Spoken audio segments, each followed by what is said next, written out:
Check. Drop.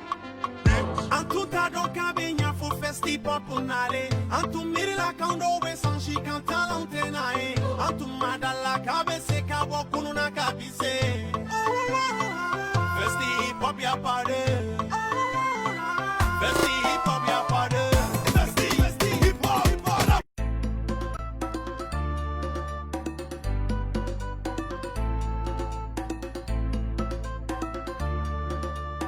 Axie One Music.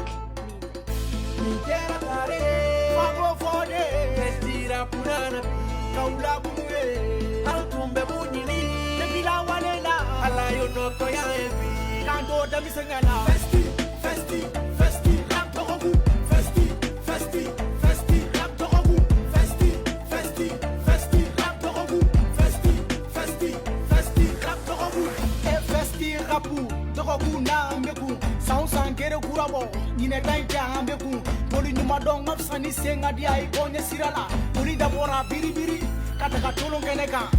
aklina koredo ni sondiare do nyogonde mekene do watalon yira yoro do festi rapu semeni gele rapu karaperu fara nyogonka ku bila sebe siraka rapu mi fani ni tala rapu mi bani ni tala rapu mi klashi tala festi nana o kama atele pharmacie bala aklina obe fara nyogonka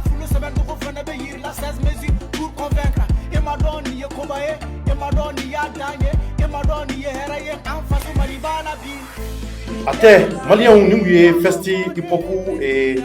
publicité tometo ga ira aula ni watina ale festival bado de binake bamako kono ya no malian novembre kalo kile mugan saba fo tabla amwan konontola master sumina no femba u malian ni ale anga mali dongli dala baye ale de kemeka festival bado sigi sinkani uwawle ko festi hip hop ka lajɛ ka se ka denmisɛnninw ngala rapu yɛrɛ kɛcogo la ka se ka formation kɛ denmisɛnninw mun na ka yira ka fɔ an ka Mali tabiya bolo ye mun ye an bɛ se ka lajɛ ni ka se ka rapu kɛ a ko kan ka bila bala o hukumu kɔnɔ u bɛna lajɛ ka se ka denmisɛnninw bila concours la maliyɛnw maa minnu bɛ yen k'olu bɛna se ka rapu kɛ an ka todunkan na kosɛbɛ k'a ɲɛ n'o bɔra yen attestation bɛna d'u ma maa minnu mana kɛ ɲɛmaa ye o la o festi hip hop kelen kɔnɔ u bɛna lajɛ k'u hakili to o tigi ka carrière la mun b'a to ka se ka kɛ dɔnkilidalaba ye don nataw la ka se ka an ka jamana kuma bɔ nin ye koba de ye ko mun n'a bɛna kɛ master sumina a nɔfɛbaw fɛ ko festi hip hop nin kana fɔ aw si kɔ nin kɔni maliyɛnw a bɛna kɛ novembre kalo tile 23 ni o bɛ bɛn ntɛnɛn nata in ma a tɔ tora dɔgɔkun kelen fo ka taa bila le 29 la à peu près tile 6 bɔɲɔgɔnko a bɛ taa o la donc an b'a fɔ festi hip hop vraiment ala k'a ko kɛ hɛrɛ ye a tɛna fɔ anw kunnafonidilaw yɛrɛ kɔ inshallah maliyɛnw assalamu alaikum bɛɛ foli bila jamanaden kelen kelenna bɛɛ ye Mali kɔnɔ ani Mali kɔ kan maliyɛn sigilen don yɔrɔ yɔrɔ ni waati n'a ka ouverture media bɔlɔlɔw lajɛ an ka chaîne YouTube n'an ka page Facebook an bɛ aw bɛɛ fɔ ka wale ɲuman dɔn k'a fɔ aw ka jɛmukan man di l'émission Thierno Décrypte ko Thierno ka walawala aw ye jɛmukan mun ka sigira aw jamanadenw ye ouverture media kɔnɔ yan mun b'a to aw kana se ka ɲɛnɛfi kunnafoni ko la maa minnu kɛmɛ ka wulikajɔ sabati ka se ka nin jɛmukan in jukɔrɔma tonto o ye boisson double 7 ye ni américain ko double 7 double 7 drink maliyɛnw double 7 ale ka ɲi maa kɛnɛna ma kosɛbɛ n'i y'ale min dugu yɛrɛ mana jɛ ka ban yanni k'i ɲɛ ko i k'ale kelen da yɛlɛ dɔrɔn k'i kan diya n'a ye k'i ɲɛ ko k'i ka seliw kɛ k'i ka duwawu kɛ malo o ye tile jalen de i la ka ban double 7 ale de kɔni kɛmɛ ka jɛmukan in ka jukɔrɔma tonto an b'a fɔ ala ka barika don a minbaw a n'a a nabaw la jamana in kɔnɔ yan maliyɛnw n'an bɔr'o la an bɛ taa sujet kɔnɔ an b'a fɔ an kanubaw ye video in a y'a partager mun b'an bolo sujet giriman belebeleba damadɔ de b'an bolo maliyɛnw aw b'a kalama k'a fɔ Seydou Umar kunnafonidila don Seydou Umar radio jɛkafɔ la Seydou Umar mun ni wulikajɔ kun sabatira anw y'a wele an ka c'est-à-dire an ka plateau kelen in sanfɛ yan an balima don maliyɛnw Seydou Umar a hakili b'a la k'a fɔ a ye kumakan dɔ bila bɔlɔlɔ sanfɛla la o kumakan mun nana bila bɔlɔlɔ kan a yɛrɛ k'a fɔ ko kumakan damadɔ yera la mun bɛ n'a taara an ka sariya tigɛbaw ka sira kan olu ko k'a ye u dɔgɔya u ko k'a ye fɛn fɔ ka ɲɛsin u ma mun bɛ se ka dankari u yɛrɛ ka hɔrɔnya kɔnɔ maliyɛnw o kɛra sababu ye u ye plainte do Seydou Umar kama aw bɔra a kalama a plainte dolen kana bila bila maliyɛnw Seydou Umar a kun ɲama tununana an t'a dɔn an kɔrɔ bɛ yɔrɔ mun na an t'a dɔn a bɛ yɔrɔ yɔrɔ nka an farala kan mun b'a to ka se ka delili ka banba sariya tigɛbaw ye u ka se ka yafa Seydou Umar ma nka maliyɛnw ko Seydou Umar yira dɛ k'a yira ɔhɔ a yira min an da bɛna s'o ma jɛmukan in kɔnɔna na k'a walawala aw ye aw ka se ka faamuyali belebele sɔrɔ a la n'an bɔr'o la maliyɛnw an bɛ taa mun na o ye ba Seydou Sila maliyɛnw a denw kɔni ko u ye accident dɔ kɛ an da bɛna se o ma jɛmukan in kɔnɔna na ka o walawala aw ye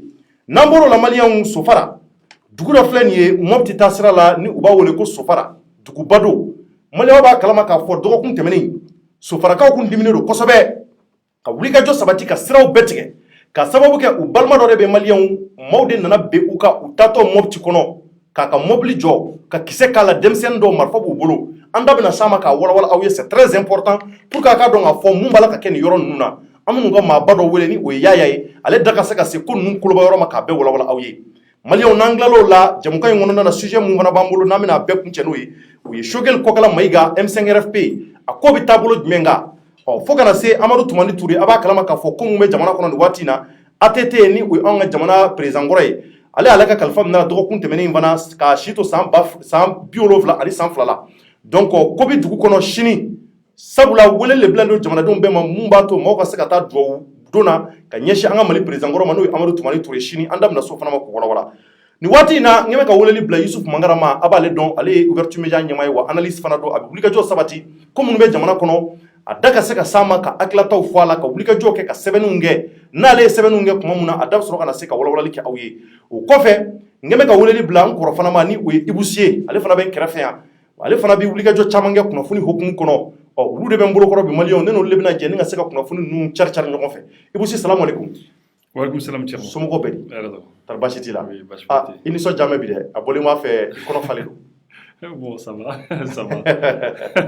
Ok, n kɔrɔ folikan dɔ b'i bolo wa maliyɛnw kɔrɔtɔ bɛ k'an kɔnɔ. N b'i fo n bɛ Ouverture Media baarakɛla bɛɛ lajɛlen fo ani mɔgɔ minnu b'a lajɛ minnu bɛ temps ta k'an lajɛ n b'u bɛɛ lajɛlen fo la. D'accord Mangara somɔgɔw bɛ di? Baasi tɛ yen. Marakakɛ tari fɛn di la? An bɛ Ala I bɛ gɛjɛgɛjɛ? dɔɔni. Ok alhamdulilayi i fana ka folikan ye jumɛn ye ka ɲɛsin jamanadenw ma nin waati in na? Ok folikan ye kelen de ye n ka foli bɛ bɛɛ lajɛlen ye n ka foli bɛ Etienne yɛrɛ ani grand frère Ibou Siye plateau kan à chaque fois qu'il y avait vraiment il nous fait l'honneur d'être parmi nous a ka analyse ka ɲi kosɛbɛ mɔgɔ caman apprécié kosɛbɛ mɔgɔ yɛrɛ to k'a fɔ an ye ko a bɛ fama an ma ouais n ko mais n ko kɔrɔ filɛ il est très sollicité donc les gens doivent comprendre donc n ka foli belebele b'a ye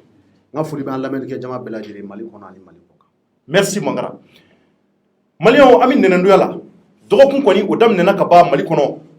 an bɛ novembre kalo tile 16 o ye bi ye san 2020 dɔgɔkun an b'a fɔ Ala ka hɛrɛ ko ɲuman di an bɛɛ kelen kelenna ma jamanaden minnu bɛ Mali kɔnɔ ani minnu bɛ Mali kɔkan aw minnu d'an bɛ nafolo ɲini an b'a fɔ Ala ka nafolo nɔgɔya aw ye Ala ka tunga ka diya aw la ka aw kisi tunga ɲani jugu ma aw denkɛ n'aw balimakɛ don Cɔrɔnɔ Njayi Ouverture Media la an da bɛna se sujet fɔlɔ ma maliyɛnw a y'a partager ko bɛ dugu kɔnɔ ko mun bɛ yen ko aw kan ka bɔ a kalama ko bɛ dugu kɔnɔ ko mun bɛ yen n'a ye sira fɔlɔw ta anw kan ka a kɛcogow fɔ a ye a bɛ sira o sira kan foyi kana se ka dogo aw la maliyɛnw anw baarakɛ ɲɔgɔn an kɔrɔ ni ale ye Seydou Umar Traoré kɛni a bɛ waati caman bɔ n'i ma fili dɔgɔkun 2 bɔɲɔgɔnko don maliyɛnw ko mun n'a kɛra réseaux sociaux kan a ma dogo aw la réseaux sociaux fana kɛ ma damana diɲɛ ye ko caman bɛ a bɛ kɛ yan maaw bɛ bɔ a kalama minnu bɛ o réseaux sociaux kelen sanfɛ Seydou Umar maliyɛnw kunnafonidila don a bɛ baara kɛ radio jɛgɛfɔ la wa radio so caman b'a bolo o promoteur don o kɔfɛ fana an y'a ye k'a fɔ a bɛ wulikajɔ caman fana kɛ kunnafoni hokumu kɔnɔ bamanankan cɛnin na ani ka fara nanzarakan na maliyɛnw Sirikiba Jabatɛ ka ko don hakili b'a la k'a fɔ Siriki welela anw ka fanga baarakɛlaw fɛ ka sababu kɛ ani Mariam So ka affaire o mun n'a kɛra maa caman dari yɛrɛ sɔrɔ Bamako kasobonba la sira caman kan bɛɛ n'i tacogo nka an bɛ Seydou Umar ta la bi a yɛrɛ bɔra k'a ye ko in daminɛnen kana bila bi la maa minnu datugura a ko kɔnɔ a bɛ taa fɔ maa 3 fɔ maa 4 bɔɲɔgɔnko la maliyɛnw hakili b'a la k'a fɔ Vieux Blé ale ye kunnafonidila ye Vieux Blé weleli bilala Vieux Blé ma don mun na k'a sababu kɛ ko Vieux Blé a ka jɛmukanw kɔnɔna na k'a ye kuma fɔ ka ɲɛsin anw ka sariya baarakɛlaw ma o kɛra sababu ye u ye wulikajɔ sabati ka Vieux Blé wele ka plainte don a kama k'a yira k'a fɔ k'a ye dan sago wa a ye dan mun sago a bɛna sariya baarakɛlaw yɔrɔ mun b'a to o kumaw ka se ka ɲɛfɔ a ye o hukumu kɔnɔ maliyɛnw Sam ni Silima o ye magistraw ni o ye sariya baarakɛlaw olu ka jɛkuluba ye jɛkulu mun ko a yamaruyalen don maa bɛɛ fɛ Mali kɔnɔ u ka se ka bonya hɛrɛ ni baden kɔnɔ an y'a ye k'a fɔ Vieux Blé maliyɛnw Vieux Blé taara don min na brigade d'investigation judiciaire la an y'a sama duwawu la an ko k'an b'a sama Ala ka segin n'a ɲuman ye nka a taara cogo min na ala ti heure 1 bɔ ɲɔgɔn bɔ u y'a cɛ ka taa n'a ye commune 3 tribunal a ko yɛrɛ telera ɲɔgɔn kɔ cogo min na an bɛ tila o ɲɛɲini na ka ban k'a fɔ Tara bɛ mun ɲini commune 3 la k'o bɛ sira jumɛn kan an y'a mɛn k'u y'a don mobili kɔnɔ ni k'u kun sinna yɔrɔ jumɛn kan MCA Bamako kasobonba a maliyɛnw ko bɛ dugu kɔnɔ o mun n'a kɛra an y'a ye k'a fɔ Seydou Umaru ale y'a da don o kuma la a ye kuma caman fɔ kuma minnu n'a y'a sɛbɛn nanzarakan na a yɛrɛ ka page officielle sanfɛ kuma caman maliyɛnw kuma minnu bɛ yen k'an ma bali a la dɔgɔkun kelen bɔɲɔgɔnko kɔ an y'a mɛn k'a fɔ ko sariya baara kelenw jɛkulu minnu bɛ yen ni o ye Sam ni Silima ye n'o ye magistraw ka jɛkulu ye maliyɛnw k'olu fana ye plainte don Seydou Umaru kama anw dabali kɔni banna anw ko nin ye kabako ye a ko in bɛ ka taa sira mun kan an ka wulikajɔ kɛ an ka ko ɲɛɲini tari mun de bɛ ka kɛ mun tɛ ka bɛn sariya baarakɛlaw ma o hukumu kɔnɔ maliyɛnw an y'an gɛlɛya cogo bɛɛ ka Seydou Umaru yɛrɛ sɔrɔ k'a ɲini a fɛ k'a fɔ a ye an kɔrɔ an mago b'i la ka se k'i sɔrɔ i ka se ka fɛn fɔ an ye fɛn mun bɛ yen k'an bɛ faamuyali sɔrɔ a la jamanadenw bɛ fɛ k'a dɔn Sam ni Silima ye plainte don i kama kun jumɛn na maliyɛnw a don Seydou Umaru nana ni plateau kelen kan ne cɔrɔna ka plateau kan n y'a wele téléphone na a nakun kun ye a ka fɛn fɔ walima a ka yafa deli sariya baarakɛlaw fɛ mun b'a to u bɛ se ka segin kɔ cogo min na maliyɛnw a don Seydou Umaru a nana fɛn caman fɔ ko mun bɛ aw yɛrɛ y'a mɛn a y'a yira k'a fɔ k'ale ye kunnafonidila ye a y'a yira k'a fɔ k'ale bɛ mun na jamana kɔnɔ yan ale bɛ wulikajɔ sabati Seydou Umaru y'a yira k'a fɔ a don ni plateau kelen ka maliyɛnw ko ale bɛ taa wa ale ma siran ale tɛ siran bilen k'ale ye Traoré ka di a maliyɛnw Seydou Umaru a y'a fɔ an kɔrɔ a kumana n ko a ma n ko Tara siran dɛ wa k'ale sirannen dɛ a ko a ka kuma la ko hali n'a sɔrɔla ale bɛ ka taa injustice de affronter k'ale tɛ ka taa justice affronter k'ale sirannen dɛ k'ale bɛ taa maliyɛnw nin kuma ye maa caman dabali ban Mali kɔnɔ yan an dabali banna an ko n k'an kɔrɔ cɛbakɔrɔ don wa a ye kuma ba fɔ n ko Ala ka dugu ɲuman jɛ ni dugu ɲuman jɛra ni Ala ye si ni kɛnɛya d'an ma an na bɔ fɛn caman wɛrɛ kalama o dugu jɛlen maliyɛnw o y'a sɔrɔ jamanadenw tulo dayɛlɛn bɛ anw yɛrɛ tulo dayɛlɛn bɛ kunnafoni hukumu kɔnɔ maliyɛnw o bɛnna jumadonya ma anw b'a la k'a ye bɔlɔlɔw sanfɛla la k'a fɔ ko Seydou Umaru ma se bisi kɔnɔ an dabali banna anw tɛ se ka girin ka kunnafoni di an ye weleli sabati brigade d'investigation judiciaire a baarakɛlaw ma ka ɲininkali kɛ n'an balima kun kan ka taa yen an kɔrɔ kun kan ka se aw ka yɔrɔ la Tara sera yen wa olu ko k'u m'a ye fɔlɔ dɛ 10 heures de fɔra ko juma jiginna an bɛ 14 heures la k'a ma ye k'a bɛ se ka kɛ yanni tile ka ban a bɛ sɔn ka taa turu cɛn maliyɛnw an y'o kɔnɔ fo ka su ko an m'an kɔrɔ ye an ma kunnafoni mɛ anw yɛrɛ y'a wele a ka téléphone kan an m'a sɔrɔ o ni sisan cɛ nin y'a dɔgɔkun 2 ye Seydou Umaru tununana mun de tun kɛlen don réellement Seydou Umaru tun b'a ka mun de labɛn mun b'a to sariya baarakɛlaw bɛ se ka segin u kɔ mun b'a to sariya baarakɛlaw b'a lajɛ k'a fɔ i ye mun kɛ i kana segin ɲɔgɔn wɛrɛ kan a tun bɛ ka mun de labɛn anw de mun kalama maliyɛnw ka ko Seydou Umaru minɛna kunun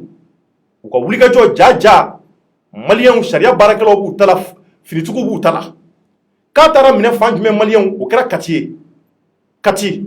maliyɛnw an da bɛna se o ma k'o walawala n bɛna kuma di Yusufu Mangara ma n'o bɔra Ibusi yɛrɛ bɛ n kɛrɛfɛ ale fana bɛ kunnafoni caman kalama ko in na aw bɛna fɛn caman mɛn ko mun bɛ k'a bɛna aw dabali ban Mangara a kunun ko an kɔrɔ minɛna ni ma fili juma a kɛra weekend kɔnɔ an yɛrɛ tilala émission na an y'a mɛn an dabali banna an gamana gɔnna an ko an kɔrɔ minɛna wa an y'a mɛn k'a minɛna yɔrɔ mun na a nanzarakan na k'u b'a yɔrɔ wele ko amo ne ko n ko subhanallah n ko chamo wa amo de ko amo n ko amo o ye mun fɛn ye komi anw ka nanzarakanw ma kɔ kosɛbɛ anw walala sa nka nanzarakan in ma kɔ i b'a fɔ aw ta ɲuman donc o sababu la an ye nanzarakanw suguba ka taa don dictionnaire kɔnɔ jaja an y'a sɔrɔ ko amo ko buguso don buguso mun ni fulaw bɛ taa misi sama k'a nɔnɔ bɔ ka t'u da jukɔrɔ dɔɔni ko kɔrɔ taara minɛ o y'anw dabali ban kosɛbɛ komi e ko k'i wulikajɔ sabati a la ka taa ko ɲɛɲini Ibusi yɛrɛ bi a yira ale fana ka bɔlɔlɔ kan e bɛ se ka mun sɔrɔ ka fɔ ko in na. Ok, Thierno, merci beaucoup. Effectivement, Hamo est Buguda. Bugudanin quoi. Buguda. Sokɔnɔna tɛ dala. Bon, Buguda do quoi. A bɛ faamuya Buguso Buguda. Hamo kɔni ye Buguda de. Donc, nka ne ka ɲinini sen fɛ. Je pense que Ibusi yɛrɛ bɛna caman fɔ a la. Kosɛbɛ. Parce que ale yɛrɛ information caman b'a de bolo ka tɛmɛ ne ka nin ko in na. A fɔra ko wagati min na kɔrɔ tun bɛ fɛngɛ la retraite fɛ repli stratégique parce que mɔgɔ tɛ se k'a fɔ k'i kɔrɔkɛ boli ayi o tɛ se ka fɔ an tɛ se k'o fɔ fiyewu voilà donc an b'a fɔ wagati min na a tun bɛ repli stratégique la kosɛbɛ ko négociation tun bɛ sen na o négociation tɛ dɔwɛrɛ ye k'a fɔ ko vraiment ko mun kɛra a ma bɛn donc comme an maliyɛn damaw dun kosɛbɛ bon tiɲɛ yɛrɛ la ni i ye sariya sɔsɔ a ka kan sariya ka boli i kan mais on a ta o ta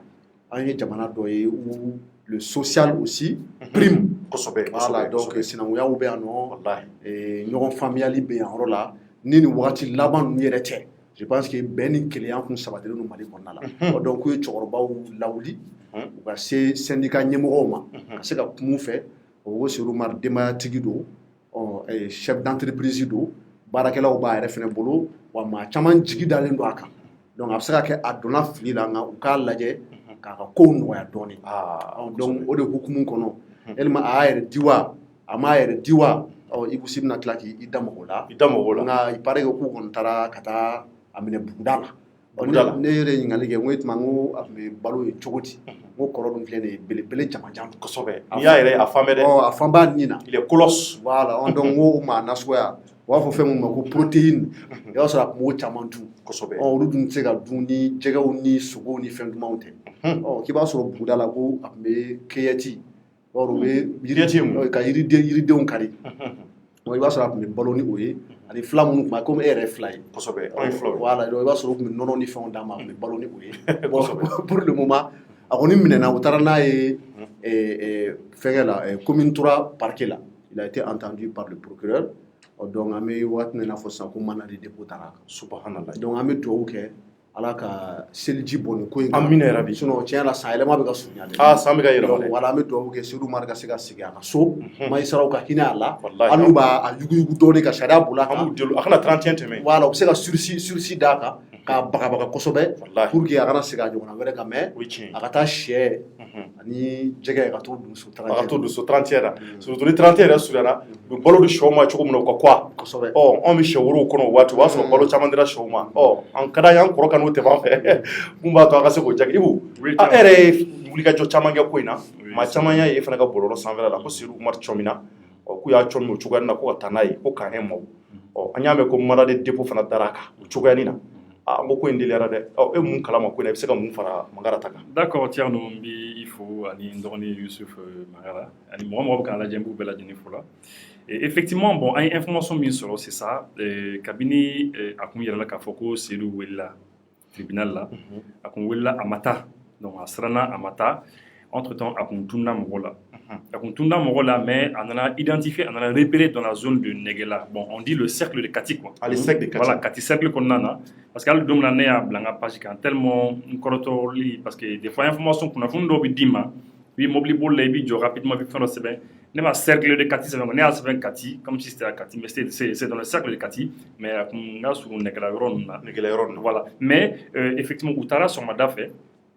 information min sɔrɔ effectivement je crois bien parce que c'est ce qu'on m'a dit mais il faut qu'on le dise mɔgɔ pour bien voilà effectivement le matin effectivement k'u b'a minɛ mais il a échappé en fait il a échappé oui il a échappé le matin o kɔrɔ bamanankan dans la matinée voilà c'est ça qu'on m'a dit parce que mɔgɔ minnu b'an suivre c'est des milliers de personnes qui nous suivent souvent u mago bɛ information na an bɛ information d'u ma mais an tɛ ka moquer bɔ mɔgɔ la donc a kɔni ma se ka minɛ a sera ka boli dans la matinée mais a bolila cogo di o la voilà bon en tout cas voilà c'est ça ni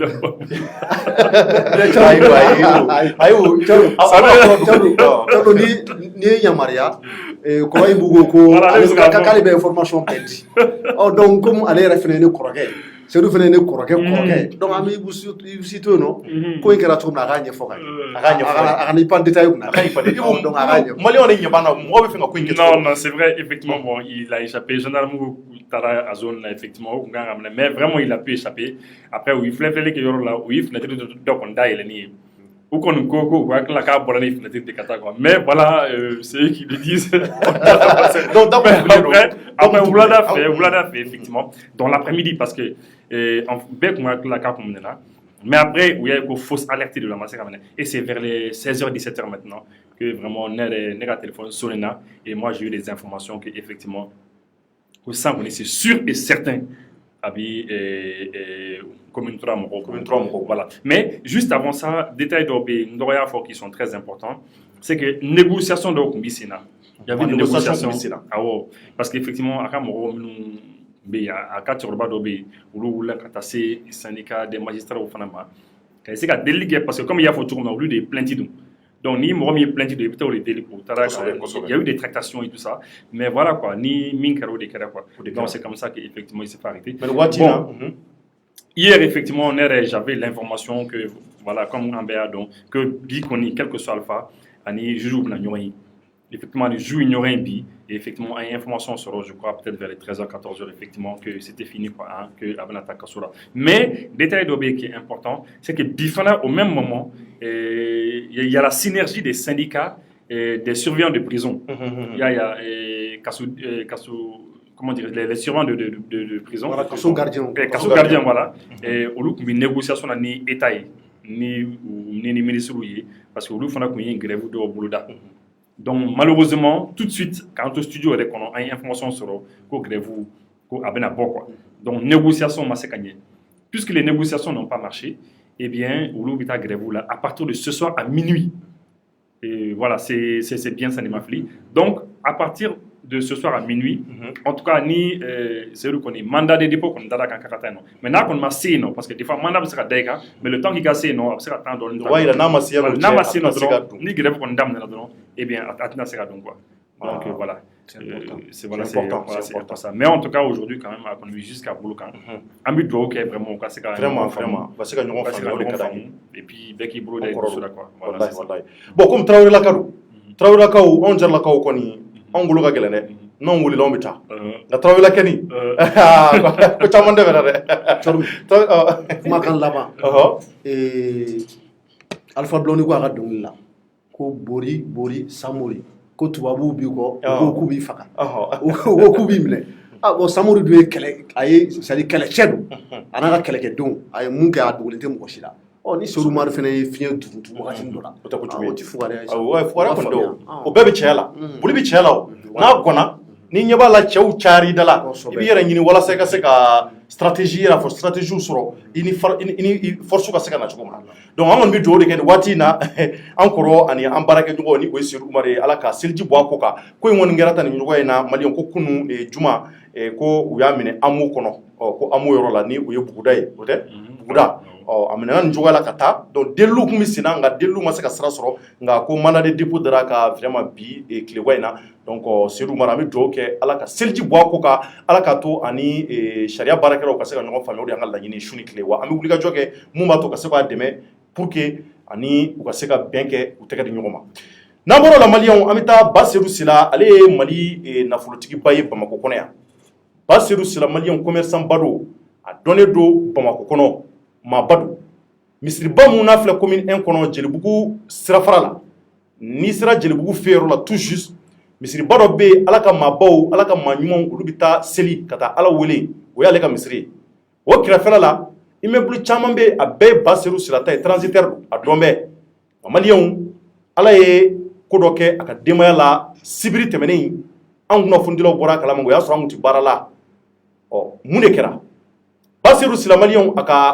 a denw u bɔtɔ segu sikɔrɔ ani balazando gudɔrɔn na k'u selen kasela yɔrɔ la kasela faya kɔnɔna na u ni sotarama dɔ de accident jugumanba dɔ kɛ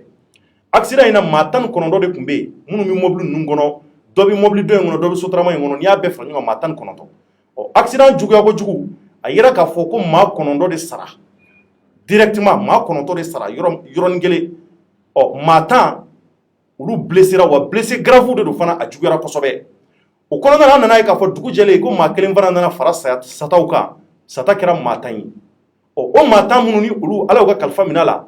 ba seydou sila maliyɛnw ko a den 3 b'a la an y'a mɛn dɔw ko 4 plutôt a den 4 de b'a la donc an y'a ye k'a fɔ ko nin de kɛra a ka denbaya la maliyɛnw mun ye an dabali ban mun ye vraiment bamakɔ ka bɛɛ miiri jɛnya kuma wɛrɛ t'anw da o ye duwawu ye k'a fɔ an b'a sama duwawu la ala ka hinɛ den ninnu na ala k'u dayɔrɔ nɛɛma ala ka yen kusaya u ma ni ye maintenant Yusu e bɛ se ka mun sɔrɔ ka fara o kan i bɛ mun kalama ko in na ba seydou sila ka denbaya la an y'a mɛn den 4 bɛɛ ka perdu ka bɔ maa ka du kɔnɔ vraiment kojugu don a bɛ maa miiri jɛnya. Ok Thierno merci beaucoup i ka ɲininkali la bon an bɛ duwawu don kɛ ala ka hinɛ banbagatɔw la amina yarabi ba seydou sila den minnu b'a la ani mɔgɔ minnu taɲana n'olu tun ye passager sotarama kɔnɔna na an bɛ duwawu kɛ ala ka hinɛ u la ka dayɔrɔ sumaya ka yen fisaya u ma ka yen fisaya u ma ni yan ye ne ye n ka information fitinin recueilli a la n bɛ mun kalama a fɔra ko ba seydou sila yɛrɛ k'a yɛrɛ wolodenw tɛ nka i b'a dɔn an ka famille kɔnɔna la surtout en Afrique dans les familles Sarakuli fila du banamakaw du caman kɔnɔ i b'a sɔrɔ kɔrɔkɛ bɛ yen nɔ dɔgɔninw bɛ yen nɔ hali neveux i b'a fɔ ma k'a fɔ i yɛrɛ wolodenw don donc a fɔra k'a dɔgɔkɛ denw de don kɛra cogo o cogo an fɛ yen farafinna yan nɔ mɔgɔ kɔrɔkɛ ye dɔgɔnin ye o bɛɛ y'i den ye kosɛbɛ donc comme tɔgɔtigi don bon an ye information ye donc a ka kan an ka mɔgɔw informer ce n'est pas parce qu'on veut exposer la famille non c'est pas ça c'est juste non seulement pour informer et puis aussi sensibiliser les gens k'a fɔ ɲɛna k'a fɔ ko siraban ka kasara a ka ca wa a bɛ bɔnɛ caman de kɛ an ka jamana kɔnɔna la donc n'an bɛ se ka an hakili to o yɔrɔ la o bɛ sɔn ka fisa kosɛbɛ pour que ka dɔ bɔ mortalité la sur les routes voilà donc ne ka welewele kan kɔni o kɔni o de an ka hakili to siraw la et puis en même temps an k'ale an ka consignes respecter parce que an ka siraw non seulement u man ɲi wa u ka dɔgɔn kosɛbɛ an dun ka sotaramantigi n'an ka taximaniw u bɛ boli i n'a fɔ fatɔw u tɛ foyi respecter mɔgɔw bɛ kasara ka boli u ni na fu voilà donc an k'ale an ka sabali an ka segin an kɔ an bɛ dugawu kɛ famille ye ala ka hinɛ u la ala ka den ninnu u bɛɛ da yɔrɔ nɛma vraiment o de kɔni o de b'an bolo waati na fɔ et puis an fɛn bɛ diɲɛ na don dɔ la an bɛɛ bɛ taga bɛɛ n'i tacogo don nka siraba kasara an b'a fɔ maaw ka se k'u hakili t'u yɛrɛ la mobiliw kɔnɔ ani voyage siraw la c'est très important n'an bɔra o la maliyɛnw an bɛna amadu tumani ture a bɔra k'a ye cortège funèbre dɔ kɛra bi sɔgɔmada in na bamakɔ kɔnɔ yan ka taa jikɔrɔni para la ka taa fɔ monument de l'indépendance la fo ka taa bila maliba monument yɔrɔ la a bɔra k'a ye sɔrɔdasiw denmisɛnninw musow cɛw bɛɛ de bɔra maliyɛnw ni ka se ka taa amadu tumani ture ka se ka accompagner ka taa waleɲuman dɔn kɛ ka ɲɛsin an ma bamakɔ kɔnɔ bi o kɛra a bɔra k'a ye kuma caman fɔra ye maaw kun dusu ka simɛ maaw kun b'a la ka kumakanw bila k'a fɔ ko IBK ko vraiment ko ATT k'u bɛ dugawu k'a ye ala ka hinɛ la ala k'a dayɔrɔ nɛma a yirala k'a fɔ kɔrɔfɔ kɔnɔ amadu tumani ture a ye koba minnu kɛ maaw kun b'a la k'o bɛɛ fɔ kɛnɛ kan an ka jateminɛw bolila o kan a maliyɛnw a yira k'a fɔ ko sini ko janaja belebeleba de bɛna kɛ maliyɛn bɛɛ welelen don a kɛnɛ kan mun kɔni n'a bɛna kɛ base kɔnɔna na ni o ye génie militaire kɔnɔna ye donc k'a yira k'a fɔ o bɛna kɛ sini 9h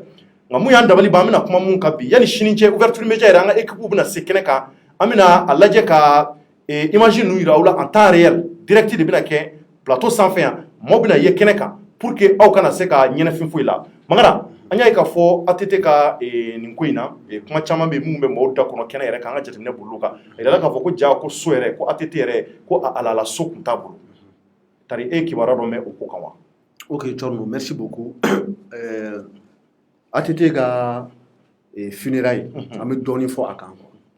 ne tun bɛ fɛ ka attention attirer fɛn fila de kan fɛn fɔlɔ ye mun ye communiqué bila la présidence de la république fɛ parce que an b'a dɔn président de la transition n'o ye chef de l'état ye Bandaw a tun taara tournée sous-régionale dɔ la a taara Sénégal si je me trompe pas a ye dugu damadɔni kɛ ka fara Sénégal kan donc est-ce que a yɛrɛ kumana bi de donc demain il va assister aux funérailles du président défunt ATT donc ATT ka dépouille nana a nalen vice-président ni o ye Assimi Goïta ye ani Mali personnalité baw bɛɛ bɔra pour aller accueillir la dépouille de l'ancien président à l'aéroport wa malien caman bɔra walasa k'u ka kanu an'u ka reconnaissance k'o témoigner k'o yira ATT n'a ka somɔgɔw la donc je pense que a kɛra koba ye bɛɛ bɔra a kalama o kɔfɛ bi u b'a fɔ fɛn ma ko cortège funèbre donc u ye tour kɛ Bamako yɔrɔbaw caman na e yɛrɛ Thierno tun bɛ yen nɔ an y'a bila direct la an ka bɔlɔlɔw sanfɛ les gens ont pu suivre ça en direct maaw yɛrɛ ye folikan caman fɔ an ɲɛna k'an ka f'i ɲɛna ko vraiment ko ils ont pu suivre ça en temps réel grâce à toi ko ka i fo ko k'i waleɲuman dɔn merci et maintenant sini u bɛna hommage national k'a ye k'a ka funérailles kɛ après sudo bɛ kɛ bon u ko k'a bɛ kɛ génie militaire la o communiqué de bilala o communiqué yɛrɛ filɛ nin ye bɛɛ bɛ se ka taa a bɛ présidence ka page kan d'accord k'a bɛ kɛ génie militaire la o ye Assimi Goïta au nom du président de la transition au Chini. Les obsèques nationales de l'illustre disparu sont prévues à la place d'armes du génie militaire le mardi 17 novembre 2020 à 10h sous la présidence de son excellence monsieur Bandaw, président de la transition. Bon, moi, mon Fabien, bon, ATT kungo fitinin tɛ. Voilà, kamna na ka bɔ Sénégal. Jama pas bɔra ka kunbɛn. O kɛra alhamdulillah coup d'état in kɔfɛ 2012 ATT kun tɔgɔ tiɲɛna kosɛbɛ. Ko caman kun bɛ yen nɔ mɔgɔw kun ma mun faamuya mɔgɔw kun dusu bɔlen don yɔrɔ Thierno tiɲɛ la ni dusu bɔlen don wagati dɔ la c'est à dire que i ka grille de lecture ani i ka objectivité a bɛ dɔgɔya mais avec du temps n'i reculé la i b'a fɔ ko est-ce que ne ma baga karisa ma bon mɔgɔ caman b'a dɔn k'a fɔ ko u ye fɛn caman ta ka ATT sɛgɛrɛ réellement il ne méritait pas ça bon an bɛ se k'a fɔ ATT kɔni duwawu ni barika b'a kɔrɔ parce que yan'a ka fatuli cɛ Ala ye o hɛrɛ k'a ye a taara Senegal jamana kan ka san caman kɛ yen nɔ nka yan'a ka fatu Ala y'a lasegin ka na Mali kɔnɔ a kɛra jamana mun fɛ mɔgɔw bɔra k'a kunbɛn comme un héros national o kɛra donc vraiment ne bolo il a eu une vie pleine et remplie donc o de hukumu kɔnɔ mɔgɔw ko génie militaire ko a espace bɛ dɔgɔya ko donc ko parce que olu ko a ma ban u ka kuma kɔnɔna la ko maa o maa i bɛ fɛ ka taga ka assister kɛnɛ in kan i kɛra personnalité o n'i bɛ population la o i bɛ se ka wuli ka taga ATT ka finira kɛyɔrɔ la mais Thierno ne bolo jama min bɛna bɔ génie militaire tɛna se ka o jama kunɛ u tɛna se k'o kun donc mɔgɔw ko k'a kɛ soit boulevard de l'indépendance kan parce que u ka bon ou bien stade du 26 mars voilà à défaut du stade du 26 mars u bɛ se k'a kɛ boulevard de l'indépendance kan parce que ne b'a dɔn sini débordement bɛna kɛ n bɛ n'o fɔ k'o da mun kan Musa Traoré Ala ka hinɛ la an ka président kɔrɔ ale ka obsèque la génie militaire kelen in na yen nɔ journaliste camanba de bɛ yen nɔ minnu y'u plaint k'a fɔ ko protocole mɔgɔw tun tɛ k'u bonya ko yɔrɔ dɔw bɛ yen nɔ u tɛ se ka don parce que jama kun ka ca o ye Musa Traoré ye dɛ m'a fɔ ko Musa fɛ mɔgɔw ma bɔ dɛ a kɛra cogo cogo président kɔrɔ don il a fait 23 ans en tant que président du Mali il a aussi eu droit à des hommages mais ATT ta an k'o fɔ ɲɔgɔn ye o fana o ye level wɛrɛ ye c'est le soldat de la démocratie c'est le bâtisseur de la nation et puis en même temps comme tu l'as dit c'est le président des chantiers ale de tun bɛ investiture kɛ a ye ko camanba de kɛ jamana in ye donc mɔgɔw b'a fɛ a jara mɔgɔ ye mɔgɔw bɛ ATT fɛ a ma diya mɔgɔ ye maliyɛnw bɛ ATT fɛ donc on ne peut pas empêcher les gens de sortir pour lui rendre hommage c'est vrai voilà donc ne tun bɛ fɛ ka attention ATT kan vraiment ni an ka autorité tun bɛ se k'a lajɛ k'a délocaliser k'a kɛ boulevard de l'indépendance kan o tun bɛ se ka mɔgɔ caman permettre u ka se ka t'u ɲɛ d'a kan kelen filanan Soko si je peux en parler ko ATT ka so Alpha tun ye so dɔ d'a ma pour service rendu à la nation n'o kɛra base kɔnɔna la base n'i bɛ ka taga site administrative la base min bɛ i numan bolo fɛ ko ATT ka so tun bɛ yen yɔrɔ la k'a dira a ma Alpha fɛ ko IBK y'a bɔsi a la a seginnen ka bɔ Senegal k'a ma taa yen ko nka k'a kun bɛ a denmuso de ka yɔrɔ la donc a kun ka di anw ye n'o y'a sɔrɔ ni an ka faama minnu bɛ yen sisan Bandaw ani Asimi Goyita u yɛrɛ bɛɛ ye surasiw ye donc n'u bɛ se ka ATT ka base so in k'a segin a somɔgɔw ma vraiment c'est une demande qui est faite par les Maliens u k'a segin u ma je pense qu'il le mérite. Ibu e bɛ se ka mun sɔrɔ ka fara Yusuf ka nin kɔrɔfɔ in kan rapidement yan'an ka don sujet wɛrɛ kɔnɔ sabula a fɔra ko jama bɛ sɔn ka dɔgɔya sini sabula jamanadenw de bɛna bɔ ka taa ATT ka se ka taa duwawu laban k'a ye c'est à dire que laharata in a juru b'an bɛɛ kelen kelenna na nka ATT ye koba kɛ Mali kɔnɔ yan césarienne n'a ɲɔgɔn ni AMO o de la muso caman bɔra bi denmisɛnninw caman bɔra cɛw caman bɔra donc n'a fɔra bita yɛrɛ dɔrɔn tun ye ka yaala dɔrɔn ka bonyamasegin dɔrɔn kɛ dugu kɔnɔna na o tun ye bi dɔrɔn ye o sini dun ye bonyamaseginba de janajaba de bɛ sini tari e bolo génie militaire in tɛna dɔgɔya a la wa ani tari ko ninnu taabolo bɛ ka kɛ e sago ya. Non, bon, déjà, une information dormait déjà, parce que depuis ATT et Fatura, je salue d'abord la Turquie. Un but Turquie, il faut. La Turquie. Voilà, Turquie, parce qu'effectivement, Fatura, Turquie. Et Turquie, oui, minke, vraiment, oui, hommage minka, hommage ninkanga, faut parce que vraiment, il y a chouta tourna, oui, minke, vraiment, il y a bien, vraiment, en faut je salue aussi mi sénégalaise, mi télévision sénégalaise, parce que oui, hommage spécial à Chouéré, c'était incroyable. Sénégal. Ah oui, bien sûr. Ah oui, non, Macky Sall, oui, vraiment, oui, Baraminke, c'est-à-dire, comment on a été quand vraiment, c'était incroyable. Il va aussi, c'était un Sénégalais, quoi. Bon, et puis, Mangale fait une fois que j'ai beaucoup apprécié aussi, le fait que ATT n'en a pas tout, c'est-à-dire à Bara pratiquement, quoi. À Matou exil, à Matou tout a fait. Parce que n'a qu'on tourne, nous, pas tout, non. Vraiment, comme on a quoi. C'est quelqu'un,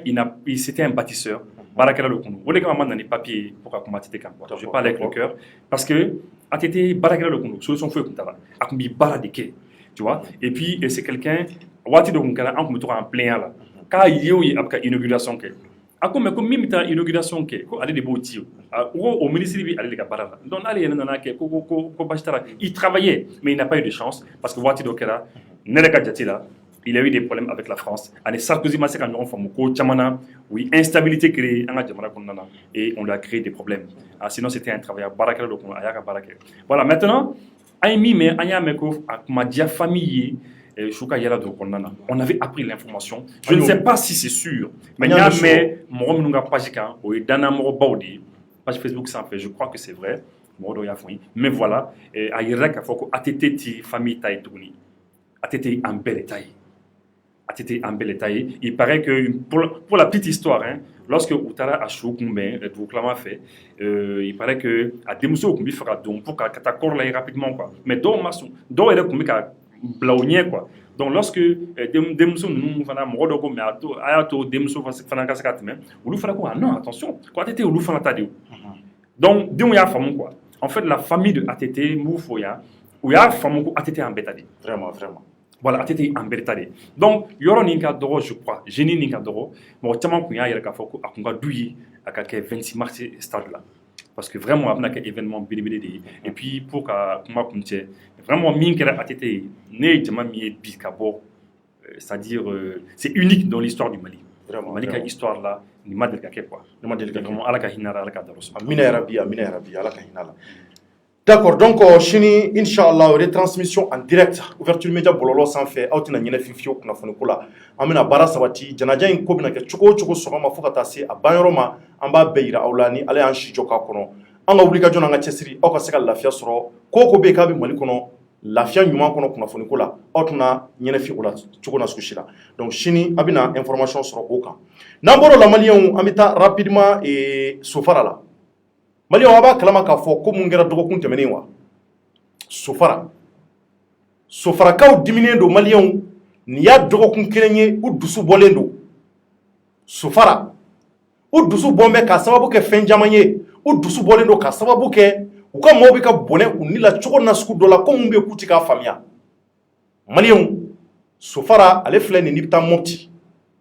ni mopti stra mene ka segu chetike ka teme sanka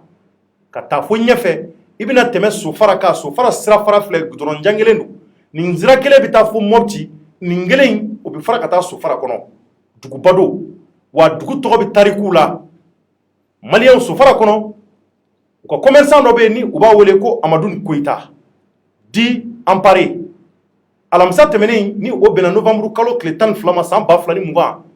maliyɛnw nin kamalen ni o tɔgɔ ko amadu koyita malien a tato de mopti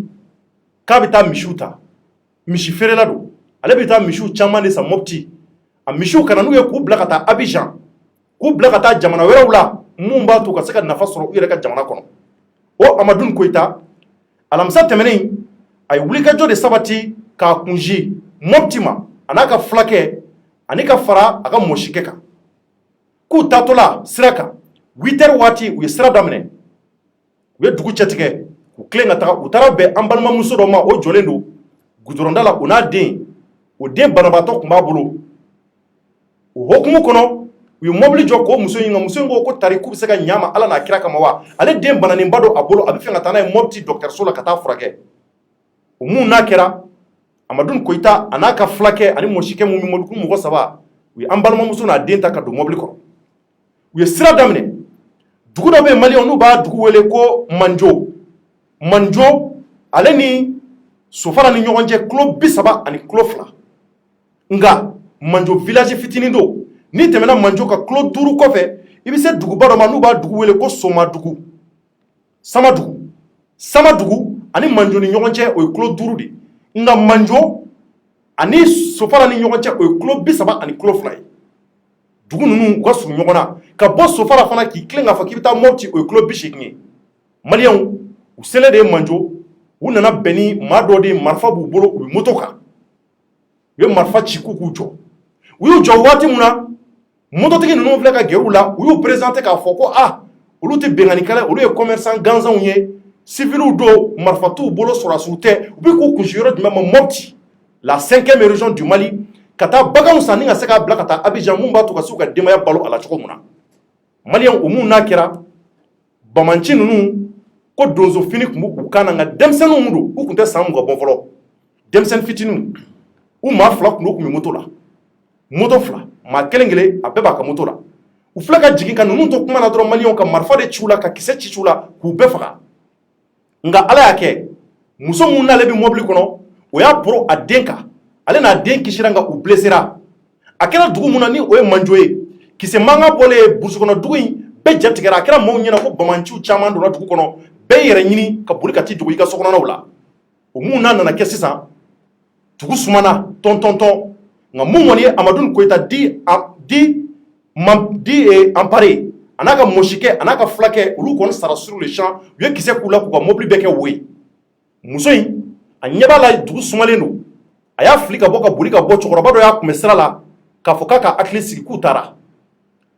a taara den nɔfɛ maliyɛnw ka den minɛ muso in de filɛ ka ko explique u ye ko olu t'a dɔn kun min na u ye kisɛ ci u la u t'a dɔn kun min na u nana u faga nka ala kɔni y'ale kisi sabula a kɛr'u ɲɛna k'ale yɛrɛ fana sara de muso in de filɛ ka explique ko denmisɛnnin fitininw don u bɛ moto la k'u ma san 20 yɛrɛ bɔ fɔlɔ o mun n'a kɛra maliyɛnw sofarakaw de filɛ ka dimi ka sababu kɛ ko Amadu Koyita k'a dɔnnen don sofara kɔnɔ a ka baara nɔ dɔnnen don duguma don a tɛ se maa ma a ka kɛwalew dɔnnen don dugu kɔnɔna na ka sababu kɛ a ka wale ɲuman dɔn a n'a ka cɛsiri fila fɛn fɛn bɛ yen n'o bɛ sofara kɔnɔ jokaramɛ fɛn bɛ yen n'o bɛ sofara kɔnɔ n'u fɛn fɛn mago bɛ misiw la hali maa wɛrɛ minnu bɛ k'u bɛ dugu wɛrɛw la n'u mago bɛ misiw la bɛɛ ka wari de bɛ ci ale ma a ka se ka taa misi san Mɔpti kɔnɔ maliyɛnw nin don in Bamancu ye kisɛ kɛ a la k'a faga o y'a sɔrɔla 80,000 tun b'a kunna u ma maga wari la u ma téléphone ta u kɔni ye kisɛ k'u la dɔrɔn k'u faga ka taa n'u yɛrɛ pourquoi anw bɛna o de dɔn sisan maliyɛnw an bɛna u ka dugu maa dɔ wele n'o ye Yaya ye Yaya ale ye Amadu Koyita yɛrɛ bɛnkɛ ye nin mun n'a kɛra a ye mɔgɔw dusu bɔ sofara kɔnɔ sofarakaw tun ye sira tigɛ alamisa tɛmɛnen ko maa tɛ bɔ u ka dugu kɔnɔ maa tɛ don u ka dugu kɔnɔ ko k'a sababu kɛ k'olu tɛ se k'a faamuya ko lakanabaliya bonyalen don olu ka dugu kɔnɔ kosɛbɛ ko nin y'a maa 7nan de maa mun bɛ faga sira normal kan k'a sɔrɔ kungo kɔnɔna tɛ a bɛ ka bɔ ka taa a ka baara la a bɛ ka bɔ ka taa a ka commerce la u b'a bɔnɛ ani la k'a tigi faga ko nin y'a mɔgɔ 7nan de maliyɛnw u y'a jira k'a fɔ k'olu jɔrɔlen don commerce de bɛ kɛ sababu ye k'olu balo misi feere de bɛ kɛ sababu ye k'olu balo ni nin ko ninnu fana nana tigɛ olu la Bamancu fɛ k'a sɔrɔ fura ma ɲini a la ko b'a jira k'a fɔ k'olu fana tɛ jamanadenw ye nka a bɛ kojugu ma belebele yɛrɛ dɔn fɔlɔ wa u ka kumaw la u y'a jira na k'a fɔ briefing na ko alerte de lancera ko donso dɔw fɛ alerte mun n'a lancera k'u y'a jira k'a fɔ ko waati damadɔ k'u bɛ sɔn ka taa don sofara kɔnɔ ko fila fɛn fɛn bɛ yen k'u b'a bɛɛ minɛ k'a bɛɛ faga maliyɛnw de ye kuma kabakomaba de ye kuma mun n'a y'an dabali ban an bɛna Yaya wele Yaya ale bɛ sofara kɔnɔ a bɛna fɛn caman fɔ an ye kuma minnu mɛn a yɛrɛ ka se ka confirmer sofarakaw sumalen don nin waati in na dugu suma bɛ tɔn bɛɛ dusu kasilen don ka sababu kɛ nin an balimakɛ ni o ye Amadu Koyita ye ala ye a ka kalifa minɛ a la maliyɛnw ale si tun bɛ san 40 ani dɔɔnin na muso 2 tun b'a bolo den 8 ala ye o don a garisɛgɛ la a bɛɛ la den fitinin o tun bɛ kalo 2 la nin mun n'a kɛra sofara kɔnɔ maliyɛnw a ye mɔgɔw dusu bɔ a ye mɔgɔw se u dan na nin ko de kɛlen don Manjo dugu kɔnɔ k'a taa Manjo la ni ka se ka taa sofara la kilo 30 ani dɔɔnin ni waati in na an bɛna Yaya sɔrɔ Yaya salamu alaikum alaikum salam somɔgɔw bɛ di an b'a la tan a yɛrɛ don tari baasi t'i la an b'a la tan nba ni waati in na maliyɛnw tulo b'i la Mali kɔnɔ ani Mali kɔ kan an ka bɔlɔlɔw sanfɛ chaîne YouTube ani page Facebook an y'a mɛn k'a fɔ ko dɔ kɛra sofara kɔnɔ nin y'a tile damadɔ ye alamisa tɛmɛnen k'a kɛra sababu ye ko sofarakaw dimina ko f'u ye sira tigɛ ko mobili tɛ don mobili tɛ bɔ ko in y'an dabali ban nka yan'o cɛ an bɛ fɛ k'i présenter e yɛrɛ tɔgɔ ne tɔgɔ ye Yaya Bokum Yaya Bokum voilà ne tun bɛ baara kɛ ORTM na e tun bɛ baara kɛ ORTM na hɔn ne ye journaliste de ye retraite ta san bɛ n faso la sofara de ye n ka wolodugu ye a tɛ tɛmɛ o kan mais nin ko mun ni a kɛra e balimakɛ la n'o ye Amadu ye ko in kɛra cogo jumɛn mun y'aw dabali ban munna u ye kisɛ ci Amadu na k'a faga k'a bɔnna nin la pourquoi ayiwa kuma daminɛ n bɛ an lamɛnbagaw an n'an filɛbagaw bɛɛ lajɛlen fo ka wele bila an ma walasa ka kunnafoni jɔnjɔn sɔrɔ a ko in kan an balimakɛ ka fatuli kan vraiment o diyara n ye a bonyana an ma k'a fɔ Amadu ye nin de kɛ nin de y'a sababu ye an ma se k'o dɔn fɔlɔ an ma se k'o dɔn maa bɛ don sɔgɔma o sɔgɔma a bɛ Mɔpti sofara ni Mɔpti cɛ kilo 87 kilo 87 sofara ni Mɔpti cɛ nga ale bɛ dan Seware Seware ni sofara kilo 70 ala ye faama o sɔgɔma da a ka baarakɛyɔrɔ de ye Seware misi jula de to en même temps Dalbal ɲɛmɔgɔ de to misiw bɛ minɛ o ɲɛmɔgɔ dɔ de don sofara même temps ale ye chargeur fana ye bagan minnu bɛ bɔ an fɛ ka taa jamana wɛrɛw la a b'o o camion ɲini o fana b'a baaraw la ala ye sɔgɔma o sɔgɔma kɔni da a bɛ taa Mopti an ka ɲɛmɔgɔ don denmisɛn don mais ɲɛmɔgɔ de don y'a fɔ bagan maralaw ka coopérative min bɛ yan a y'o ɲɛmɔgɔ ye o kɔfɛ jɛkulu dɔ bɛ yen an kama ko commerçant détaillant ani pot et cuivre n'o ye golo ni sɔgɔko ye o tɔn dɔ bɛ yen ale de y'o ɲɛmaa ye région bɛɛ ka ɲɛmɔgɔ de o sira fana la haka ja o tɔnba min filɛ nin jamana kɔ kan n'o bɛ Côte d'Ivoire ale de ye Mali ka représentant ye donc en même temps conseiller communal fana don n'a ka dankan dɔ de don n'a ka conseiller dɔ de don d'accord ayiwa an kɔni alamisa don sɔgɔma o don ne n'ale yɛrɛ an ye ɲɔgɔn sɔrɔ Sofara Carrefour la ne bɛ ka taa Jɛnɛ ale bɛ taa Mopti an ye baro bani bɛɛ y'i ka sira minɛ ne bɛ Jɛnɛ u b'a fɔ n ye ko ayiwa ko a fɔra ko Amadu Koyita fagara Manjo. Allahu akbar. Ayiwa Manjo n'i bɔra Sofara i bɛ taa Mopti i bɛ tɛmɛ Manjo ye n'i bɔra Bondeli i bɛ se Manjo n'i bɔra Manjo i bɛ taa Famadugu. Manjo yɔrɔ in na kɛ sa gendarme kucɛ 2 bɛ yen bon n'i sera gendarme kucɛ ma waati i bɛ ralentir ralentir dɔ ta kisɛ y'a min o b'i bɛɛ a b'a ka mobile de kɔnɔ Mercedes 190 de b'a bolo Mercedes 190 voilà o ye kisɛ ci o la bon a y'a essayer k'a fɔ a bɛ peut-être dévier ka boli a ma se mobile bɛ ka taa yiri minɛ da bi ka fɔ nin mɔgɔ sugu de y'a faga ninnu de y'a faga an m'a dɔn an m'a dɔn mɔgɔ minnu de y'a faga an t'a dɔn mais an t'a fɔ Yaya an y'a mɛn ko donso fini tun b'u la ko muso in y'a fɔ ko donso fini tun b'u la a taara o kuma in jɛmɛ wa an m'o o kunnafoni jɔnjɔn sɔrɔ dɛ an m'o kunnafoni jɔnjɔn sɔrɔ mais a fɔra ko nin ko in bɛ kɛ a ka yɔrɔ la ko nin y'a siɲɛ damadɔ ye tari nin ko in ka ca yen kosɛbɛ voilà n b'a fɛ ka min fɔ ni o la aw ye siratigɛ ko min fɔ n da tun bɛna so de ma sisan kuma b'i bolo o kɔfɛ de o kɛra alamisa don mais min fɔra a kan ale Hamadu Koyita in n'u b'a fɔ a ma Hanpari k'a wele Hanpari a woloba fatura a tile 40 sarakabɔ tun kan ka kɛ juma don Allahu akbar ale ka juma de kɛra o don donc ale sara alamisa ba ka tile 40 sarakabɔ kun kan ka kɛ juma voilà Allahu akbar y'a ye ala n'a ka baara wallahi o sera o ye bɛɛ degun ka da kan an ka Hanpari nin Mali bɛɛ ka Hanpari de don Mopti dɔrɔn tɛ Sofara dɔrɔn tɛ Jɛnɛ dɔrɔn tɛ bɛɛ b'a dɔn n'a ka ɲumanya ye bɛɛ b'a dɔn n'a ka baara a tɛ se maa ma a tɛ maa tɔɲɛ a tɛ to maa ka sira la maa de don min tinnen b'a ka baara ma bon maintenant min ye siratigɛ ko in ye bon i y'a fɔ cogo min nin tun tɛ a fɔlɔ ye an ye ka caman sɔrɔ mais a bɛɛ bɛ kɛ o yɔrɔ kelen de la a manju kelen de la Sofara ye dugu de ye bagan mara dugu don kosɛbɛ o tɛ dugu don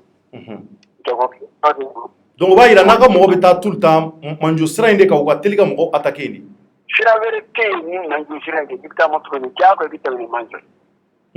ale route nationale 6 ka bɔ fo Kidal fo Bamako ale de don n'i bɔra Bamako n'i b'a fɛ ka taa Mopti i tɛ se ka taa sira fɛ ni yen tɛ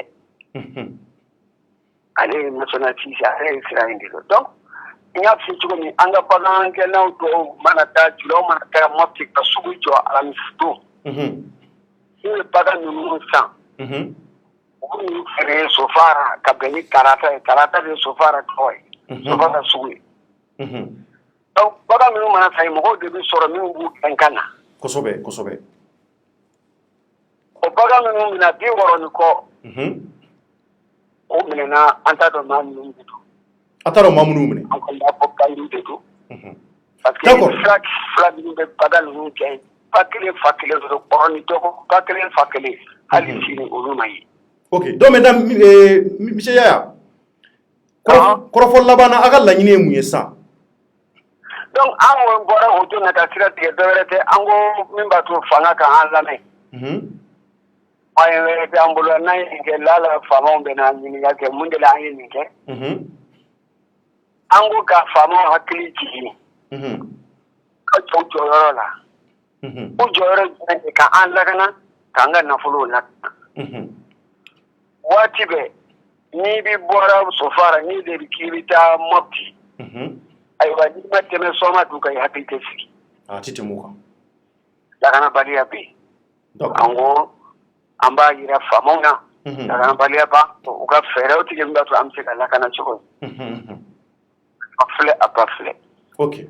bon a ma ɲɛsin maa ma k'a fɔ ko de an ye filaw de ye an b'a fɛ ka bila dɔgɔnɔw na ubiyɛn an ye filaw de ye an b'a fɛ ka bila bozow la Sofara ye dugu de bɛɛ dugu de don siya bɛɛ bɛ Sofara bamananw bɛ yan filaw bɛ yan dɔgɔnɔw bɛ yan siya bɛɛ Mali siya bɛɛ bɛ Sofara kan bɛɛ bɛ fɔ Sofara i tɛ k'a fɔ Sofara ye fila dugu ye i tɛ k'a fɔ bamanan dugu de don ka d'a kan siya bɛɛ bɛ yan donc an ka bɔli tun ma ɲɛsin siya ma dɛ an ka bɔli tun ɲɛsinnen don faamaw de ma o ka an ka mɛn o k'a dɔn ko y'an sɔrɔ o ka jɔ n'an ka lakana ye. ok merci beaucoup Yaya an b'i fɔ k'i waleɲuman dɔn. merci beaucoup. merci. d'accord Ibou i bɔra ka kɔrɔfɔ mɛn i bɛ se ka mun sɔrɔ ka fara Yaya Bokum ka nin kɔrɔfɔ in kan nin ko mun n'a kɛra kojugu dan don. Bon Thierno nin kuma diyara ne ye kosɛbɛ parce que Sofara situation ni vraiment an bɛɛ y'a suit comme vous êtes très informé an ye affaire nin suit pas à pas c'est-à-dire pas à pas depuis que an ba de fagala yɔrɔ min na fo ka taa se kunun ma u ye sira tigɛ an y'a suit pas à pas pas à pas pas à pas an ye mɔgɔw sɔrɔ hali Bokum la kan ninnu ne ka mɔgɔ dɔ tun bɛ yen ministère dɔ bɛ yen effectivement ale yɛrɛ tun bɛ kari kɔnɔna na n y'a bila ka interview ni fɛnw bɛɛ lajɛlen kɛ a y'a bɛɛ ci ne ma ne y'a bɛɛ bila en direct c'est-à-dire fɛn dɔ de bɛ ka kɛ Thierno il faut que an ka hakili to o la kosɛbɛ Bokum y'i kuma dɔ fɔ sisan a ko an t'a dɔn mɔgɔ kelen min fagali kɛ parce que ne ye information dɔw sɔrɔ il faut que an k'a fɔ maliyɛnw ye c'est-à-dire yɔrɔ a bɛ ka zone min fɔ Sofara yen nɔ sɔrɔdasiw ka kan bɛ yen donsow ka kan bɛ yen oui donsow ka yɔrɔ bɛ yen quoi donc maintenant il se trouve que donso ninnu tu sais ni au début sani armée kana yɔrɔ la jamana o jamana diɲɛ kɔnɔ sani armée kana d'abord mɔgɔw yɛrɛ de b'u yɛrɛ lakana après jamana mana organiser ka organisation ni fɛnw kɛ sisan bɛɛ b'i sɔn tout le monde fait allégeance à une armée bɛɛ b'a fɔ bɛɛ b'i sɔn armée ka ko ma k'a fɔ bon an bɛɛ b'an ka marifaw déposer ka sɔn armée ma mais il se trouve que zone minnu de don hali bi il faut le dire donsow bɛ yen il y a des gens mais siya bɛɛ b'a la siya bɛɛ b'a la siya bɛɛ b'a la c'est comme ni anw tout de suite anw bɛɛ bi commune 1 na an bɛɛ b'a décider tout de suite ka fara ɲɔgɔn kan bon an ka débat de bɛ yen an b'a lajɛ dɔrɔn an bɛ to ka ronde kɛ ka patrouille kɛ et voilà donc c'est des gens à la base donso minnu bɛ yen nɔ c'est des gens à la base information minnu kɔni bɛ ne bolo u ti Sofarakaw contre la parce que Sofarakaw denw yɛrɛ bi donso ninnu yɛrɛ la mais il se trouve que de source sécuritaire ne ye min kɔni mɛn il se trouve que depuis que donso bɛ yen nɔ mɔgɔ u bi population lakana et puis armée fana bɛ yen o fana b'u seko fana kɛ depuis que o bɛ yen eh bien minnu tun bɛ bɔ terroristes minnu tun bɛ bɔ Burkina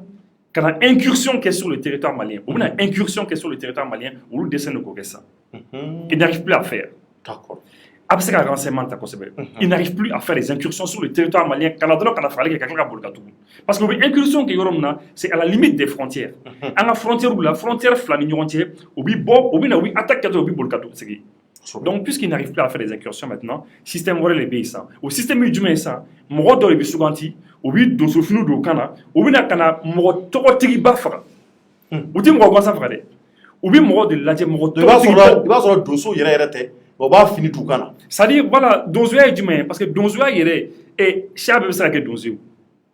siya bɛɛ bɛ se ka kɛ hali ni ne ye donzo fini don sisan ka chapeau na fɔ mɔgɔ tɛna fɔ ko donzokɛ dɔ tɛmɛna sisan u b'a fɔ voilà donc c'est des gens en tout deux exactement on sait pas jɔn de b'u sara mais en tout cas u ka baara kɔni ye min ye u bɛ donzo fini don u kan na u bɛ na kɛnɛ kɔnɔna na et puis u bɛ jamana u bɛ dugu tɔgɔtigibaw de faga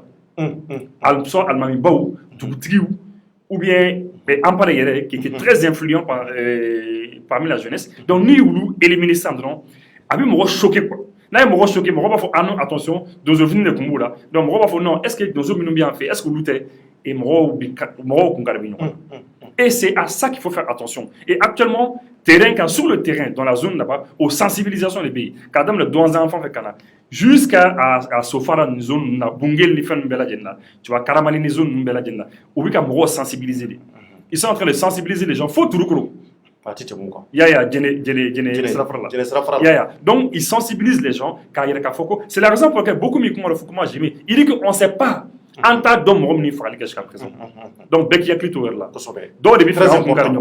il faut faire attention à cela c'est vrai d'accord ni kuma kan ɲina Ibou Simbi faut qu'il wala donc an bɛ don rapidement Shogel Kokala Maïga ka fɛn na n'o ye M5 RFP mɔgɔ ye donc Mali a bɔra ka nin mɛn an bɛ dugawu de kɛ sofarakaw ye hali bi Ala ka ko in nɔgɔya u yɛrɛ bɔra k'a fɔ k'u ye sira tigɛ pour que faamaw ka se ka u kɔfilɛ k'a dɔn gɛlɛya mun n'a b'u kan ni o ye lakana baliya ye a ka se ka sinsin ka ɲɛ kosɛbɛ mun b'a to olu ni u ka denbaya n'u ka baarakɛfɛnw olu ka se ka kisi cogo mun na ko de y'u ka laɲini donc an b'a fɔ Ala ka kisi n'a ye hali bi su ni tile o de ka d'an ye n'an bɔra yen Mali a bɔra k'a ye a bi tile damadɔ bɔ Shogel Kokala Maïga ale mun ye M5 RFP mɔgɔw ka kuma lasela ye M5 RFP mɔgɔw ka ɲɛmaa dɔ fana a yɛrɛ k'a fɔ a ye kumakan fɔ kumakan mun bɛ yen ko a yira bɔlɔlɔ sanfɛla la bɛɛ y'i ta fɔ a la a kuma ye dugu minɛ a kɔrɔfɔ kɔnɔ an y'a ye k'a fɔ ko minnu n'a tɛmɛna M5 ani ka fara semasi ani ka fara surasi minnu bɛ yen ko Ala ye fanga di olu ma nin waati in na kuma caman tɛmɛna nka n'i ye Shogel Kokala Maïga ka kɔrɔfɔ ta k'a lajɛ i bɛna ye k'a fɔ fɛn caman b'a kɔnɔ kuma minnu bɛ yen k'a kumaw ka bon anw bɛna kuma o de ka ko walawala nka yan'o cɛ an bɛna lajɛ ka se ka video mangani tɛmɛ aw ye rapidement aw ni ne an bɛɛ ka se ka jɛ k'o lajɛ mun b'a to a ka faamuyali sɔrɔ a la n'an tilal'o la Yusu Mangara bɛ n bolokɔrɔ yan ani ka fara Ibou Sika u b'u da maga la ka se ka walawala aw ye an ka se ka faamuyali nafama caman sɔrɔ a la aw ni ne an ka jɛ k'o lajɛ ɲɔgɔn fɛ an jɔrɔlen don parce que an fanga kɔrɔ bɛ ka baara kɛ ni cogoya min an ɲɛ b'a la o de bɛ ka segin ka na dɔɔni dɔɔni miseliya u tilala président kɔrɔ tile la ka hélicoptère kolo yira maliyɛnw na k'a fɔ k'u ye kɛlɛminɛnw san wari caman bɔra wari bɔra ka hélicoptère 6 san wari bɔra ka avion 6 san ja nan'a ye hélicoptère kɔrɔ 2 d'occasion avion au lieu k'a ka kɛ 6 avion 4 de nana a 4 fana se ka baara kɛ k'a sɔrɔ publicité kun kɛra télé la maliyɛnw bɛɛ y'a ye bɛɛ tɛgɛrɛ fɔ an ɲɛ b'a la o baara sugu de bɛ kɛ sigi ka na miseliya la dɔgɔkun tɛmɛnen an ye président de la transition ye vérificateur général taara ka rapport 2020 d'a ma fo président ye kuma ɲumanw de fɔ ko le Mali ou la porte ni mɔgɔ min tɛ Mali fɛ a ka bɔ gouvernement la k'a fɔ premier ministre k'a bɛ dossier in bila ka taa fɛ lundi bɛ a ka di jugement mɔgɔ min ye wari de tunu o ka minɛ bɛɛ ye tɛgɛrɛ fɔ M5 nana sɛgɛsɛgɛli kɛ ja o ye propagande de o ye kuma ka maliyɛnw nisɔndiya parce que o rapport kelen vérificateur kun y'a di IBK ma kabini mars 2020 kabini IBK ma bi IBK y'o rapport di justice ma justice bɛ ka baara kɛ n'a ye mɔgɔ minnu kan ka minɛ u minɛna dɔw yɛrɛ bɛ kaso la donc u bɛna kɛ sisan comme olu bɛ lutte contre la corruption la k'a fɔ ko rapport dira président de la transition ma sisan k'a sɔrɔ o ye kuma fu de ye o rapport dira mɛnna au lieu ka corrupteur baw minnu ye l'armée ka wari suɲɛ minnu ye service baw ka wari suɲɛ au lieu ko rapport bɔ ka di justice ma rapport kɔrɔlen de bɛna bɔ ka kuma fɔ ka tɛgɛrɛ fɔ ka hakili suɲɛ kuma kɛ télé la donc ne y'a fɔ président de la transition ma a k'a mɛn u bɛ ka tromper u bɛ kun bɛ ka IBK tromper cogo min na u bɛ k'ale fana tromper ni cogo la parce que o ye rapport kɔrɔ de an ɲɛ bɛ min na tuguni vice président de la transition tɔgɔ min b'a la u y'a fɔ ko soldat de don ko force spéciale farabugu minɛnen don hali sisan kɛlɛ bɛ yɔrɔ la mɔgɔ bɛ ka faga an ɲɛ b'a la a bɛ ka forage de di camp militaire la mais o t'a ka baara ye o service social de l'armée bɛ yen ni wari bɛ yen gouvernement wari bɛ yen u k'a d'u ma u k'a jɔ parce que ale ka poche wari tɛ gouvernement ka wari don donc o bɛ méthode kɔrɔ ye o ye ka mɔgɔw hakili suɲɛ ka mɔgɔw nisɔndiya pour que u ka se a fɛ pour que a ka tɔgɔ sɔrɔ forage ko tɛ u ka kɛlɛ kɛ ka lafiya lasegin Mali la donc méthode kɔrɔ min tun bɛ kɛ o de ye nin hakili suɲɛ kuma ani propagande o de kama an ko k'i bɛ ka tara mais i bɛ ka fanga bɛ hali sisan donc i ye kumabaw funu n tila ka kuma wɛrɛ fɔ an tulo b'a la sisan u b'a fɔ dugu kɔnɔ ko u b'a fɛ sɔrɔdasiw ka ca CNT la ko parce que u b'a fɛ ka sariya voter ka dɔ fara sɔrɔdasiw ka sara kan o bɛɛ fu de hakili suɲɛ kuma de sɔrɔdasiw ka fara assemblée tɛ dɔ fara kan gouvernement bɛ dɔ fara kan gouvernement dun b'u bolo n'u b'a fɛ k'a fara kan u ka fara kan n'a taara assemblée la u b'a voter dɔrɔn foyi ma deli ka ɲini sɔrɔdasiw ka intérêt fɛ gouvernement la ni maliyɛnw bɛ ma voter hali opposition b'a voter donc o tɛ problème ye u bɛ problème fu de créer k'a fɔ k'olu bɛ solution ɲini ka sɔrɔ problème tɛ kuma yɛrɛ bɛ mɔgɔw dɔ da sisan ko M5 wulilen don ko M5 bɛ armée contrôler. Ok, maliyɛnw a bɔra ka Choguel Kokala Mayiga ka kɔrɔfɔ lamɛn waati in na a ye kuma minnu ko kumabaw don donc nin waati in na an bɛ camancɛ fanga la ko kɔni bunnen don kosɛbɛ kunun M5 RFP ani bi M5 RFP an b'a ye k'a fɔ hali ni M5 RFP bɛ balo la hali bi nka i b'a ye k'a fɔ fanga caman bɔra la ka sababu kɛ ko caman ye politikimɔgɔw wo diinɛ ɲɛmɔgɔw de nɔ don wa mun de b'a ko kɔrɔ wa a kuma caman kɔni o bɛ ka bɔ nin waatini kunkurunin kɔnɔ maa minnu bɛ yen k'olu ye M5 RFP kunnama ye ni ka tila k'a bilama ye tuguni donc a yɛrɛ bɔra ka nin bɛ ɲɛsin Mangara ma ni ale fana ye wulikajɔ caman kɛ ka ko in lamɛn Mangara i yɛrɛ bɔra ka Choguel Kokala Mayiga ka kɔrɔfɔw mɛn nin waati in na a ye mun fɔ kumabaw don donc e ye mun faamuya nin kuma ninnu na a bɛ ka mun fɔ ka ɲɛsin finitigiw ma. Ok, Thierno, merci beaucoup. Choguel kɔni a kumana a ko M5 RFP comité stratégique ni o ye u b'u ka fɛɛrɛw tigɛ jɛkulu mun fɛ n'o jɛkulu yɛrɛ tɛ M5 ye mais M5 kɔnɔna la u kɛlen don ka comité dɔ de sigi sen kan ni o ye maa damadɔ ye donc olu de bɛ fara ɲɔgɔn kan ka fɛɛrɛw tigɛ walasa M5 taabolo u ka se k'o waleya donc ko o lajɛ kɔfɛ o kɛlen ka ɲɔgɔn ye ko a bɛna ka na k'o contrat kɛ jamanadenw ye donc k'u kumana fɛn damadɔw kan olu fɛn damadɔw ye mun ye conseil national de la transition ni o ye camancɛ fanga o bulonba ye o parlement ou bien o assemblée sariya bɛ ta yɔrɔ mun na ani yɔrɔ mun ɲɛsinnen don gouvernement contrôleli ma ka gouvernement ka action contrôler ni wari hakɛ dɔ dila nin ministère ma nin kan ka don nin da fɛ walima a kɛra ou bien a ma kɛ ka ministre interpellé k'u ɲininka ale ka sariya kisɛw voté CNT jɔyɔrɔ kɛlen ni o de ye donc Choguel ko a ka kuma kɔnɔna la ko décret fila de taara le 9 et 10 novembre n'o ye novembre kalo tile 9 a n'a tan ye ko o kɔnɔna la ko ale ye décret ninnu kalan k'ale yɛrɛ b'a yɛrɛ ɲininka ko est ce que maa minnu yɛrɛ décret yi sɛbɛn ko est ce que u kalan n'o yɛrɛ Choguel o b'a ka kɔrɔfɔ la ko faute ka ca la trop ko mais k'an k'o yɔrɔ yɛrɛ to yen ko c'est pas grave k'an ka tɛmɛ o la quoi k'ale bolo ko o ye ko de nin ye parce que a bɛ fɛ k'a fɔ ko nin t'u siɲɛ fɔlɔ k'u bɛ faute kɛ nin Choguel ka kumakan de ye dɛ kɔfɛ a ko a fɔra ko maa 121 ko o de kan ka taa conseil national de transition kɔnɔ ni o ye transition parlement ye a ko a fɔra ko membre 8 ko jɔyɔrɔ 8 ko de dilen don M5 bɛɛ ma ko ni M5 fara ɲɔgɔn kan k'u kɛlen don ka place 8 de ta k'o ɲɛsin olu ma kɔrɔ ko sɔrɔsiw yɛrɛ kɛlen don ka maa 22 k'o ta k'o ɲɛsin u yɛrɛ ma donc ko n'i y'a ta ka lajɛ k'a bɛ fɔ a bɛ ko i b'a ye k'a fɔ ko sɔrɔsiw ye wara nin yɔrɔ ta donc ko i b'a sɔrɔ olu ye bisidenninw de donc k'o di olu ma donc k'u ti jɛ ni o ye tiɲɛ yɛrɛ la donc a ka kuma kɔnɔ a continuera a ko olu étonnelen don ko parce que ko nin ko in ko c'est de l'amateurisme kɔrɔ tɛ dɔwɛrɛ c'est que u t'a ɲɛdɔn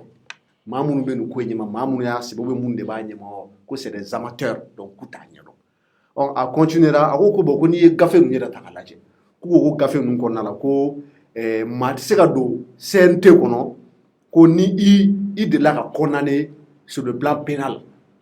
c'est-à-dire qu'il n'est pas faire l'objet de condamnation pénale. N'i bɛ fɛ ka don CNT kɔnɔ i b'a dɔn o kɛlen don ka point damadɔ cité i ka kɛ malien ye, que tu sois de bonne moralité, i ka engagement patriotique ka dɔn, et puis en même temps que tu ne puisses pas faire l'objet de condamnation pénale. Il m'a dit que datugu ka don kaso la. Donc pour que ko yira mun de b'a yira transition ɲɛmɔgɔ la k'a fɔ ko Madu Burama ou bien Chara o ma deli ka condamné pénalement ka don kaso la, o ye casier judiciaire de. Donc ko ni aw y'a ka décret publié ka tile 2 dɔrɔn kɛ ko maa minnu wolola Moti, minnu wolola Gao, Tombouctou, Kidal ou bien Kulukoro wo dɔ kɔnɔna la ou bien Nara cercle kɔnɔna la, olu bɛ se ka wuli cogo di tile 2 kɔnɔ k'u bɛ u déplacer, bɛɛ b'a dɔn ko Mali kɔnɔna la ni i bangera yɔrɔ min na i ka casier judiciaire bɛ taga minɛ o yɔrɔ tribunal la. Ibu yɛrɛ bɔra ka kuma sisan nɔ, i ye témoignage ta, beaucoup min ka témoignage ta, a ko n'i taara Moti mara la ko kata banani de don, ko tant que i ma se a yɔrɔ, a ye dugu jumɛn fɔ yɛrɛ, ko tant que i ma tɛmɛ o kan, ko i tɔgɔ ko Manjo, ayi non Somadu, ko tant que i ma tɛmɛ o kan k'i hakili sigilen tɛ. Donc maa jɔn de bɛ wuli k'i bɛ taa tile 2 ka t'i ka casier judiciaire minɛ ka tila ka segin ka na k'i b'o déposer, ko b'a yira k'a fɔ ko sɔrɔsiw kɛlen don k'u ka mɔgɔw sugandi ka taa. Donc ko nin ye foutaise de, k'u kana fɔ k'u kana a kɛ i n'a fɔ mɔgɔw bɛ ka ji min n'u ye. Ko bon k'a fɔra ko Asimi yɛrɛ de bɛna ka na ka mɔgɔw choisi, ko donc ko vraiment ko olu tɛ ka se k'o faamuya, k'o tɛ Asimi ka baara ye. Ko ni maa ninnu filɛ nin ye ko boulanger de don, boulanger kɔrɔ tɛ dɔwɛrɛ ye buru dilanna, donc ko u ye olu ta k'olu nɔɔni farine kɔnɔ siɲɛ caman. Ils nous ont roulé dans la farine plusieurs fois. Asimi bɛ tɛna ka mɔgɔ a ka mɛ sɔrɔsiw de ma kɛ, Asimi ni Wage ani cɛ in tɔgɔ yɛrɛ Sadio Kamara ani Moribo Kone ani Malik Diaw. Hali ni m'a bɛɛ fɔ, ayi an ka continuer, ni ye damadɔ fɔ ka dɔ fara a kan, an ka to tan. Ok. Donc ko u y'olu nɔɔni farine kɔnɔ, o kɔrɔ tɛ dɔwɛrɛ ye u y'olu tromper, ko président sigi wagati, bandaw sigi wagati, ko u ye nin ko kelen de k'u la, k'u ye kumaw caya k'a fɔ ko comment dirais-je, conférence nationale kɛra, ko charte de la transition ko o votera, ko charte yɛrɛ la fɔlɔ o ma sɔn o ma, mais u kɔni y'o ta u y'o voter. Kɔfɛ u y'u wele k'u kana k'u bɛ fara ɲɔgɔn kan k'u ka président sugandi, k'olu yɛrɛ ma taa kɛnɛ kan, ko Mamu Diko de tun bɛ yen nɔ, ko wa ko hali o kɛnɛ kelen kan k'u taara dɔrɔn k'u b'a fɔ e bɛ yan nɔ, tak bandaw président a y'a signé k'u wulila dɔrɔn k'u ye photo ta. O kɔfɛ ko waati min na ko olu bɛ kuma ɲɔgɔnya la k'a fɔ ko premier ministre bɛna sigi, cak u ye premier ministre ta ka na ka congo u da la. Ko waati min na u ni premier ministre yɛrɛ Mokhtar Wane u bɛ ka ɲɔgɔn kuma ɲɔgɔnya gouvernement sigili ko la, k'u ma tila kuma la dɛ, ko Mokhtar Wane y'a fɔ ɲɛna ko a bɛ tila ka segin an bɛ continuer kuma la, ko o wagati kɔnɔna la ko ministre nana ko ka taa, donc ko finalement ko dɔgɔyalima don wa. Donc e bolo a ka nin kuma ninnu a dusu kasilen don, a dusu kasilen don kosɛbɛ. A ka nin kuma in a ye tiɲɛ fɔ a la wa walima a ko bɛ cogo di? Bon Thierno, les Maliens sont assez intelligents pour juger. Mais komi y'ale de sidi wa mais ne bɛ ka Sogɛli ka kuma de fɔ. Ni tilala i b'a voilà kumakan ninnu filɛ nin c'est très simple, wa nin ko in kɛra an bɛɛ ɲɛna, maa si ma bɔ lahara ka na dɛ. Sogɛli bɛ ka kuma minnu fɔ tiɲɛ don wa tiɲɛ tɛ a kɔni kɛra, wa bɛɛ bɛ se k'a juger. O kɔfɛ Sogɛli ko olu ye politiciens de ye, k'olu bɛ politique in kɔnɔna la ko a ka ca ni san caman ye, donc ko sɔrɔsiw tɛ se ka politique ɲɛdɔn ka tɛmɛ olu kan, ko nombre min dira olu ma ani parti politique ma ko c'est insuffisant, ko bonya t'a kɔnɔ bi bonya t'a kɔnɔ sini, k'olu tɛ se ka baara kɛ CNT kɔnɔna la, ko n'i ye tali kɛ ko Mali kɔnɔ ko parti 240 de bɛ yen nɔ, donc k'u ye jɔyɔrɔ 11 de d'olu ma,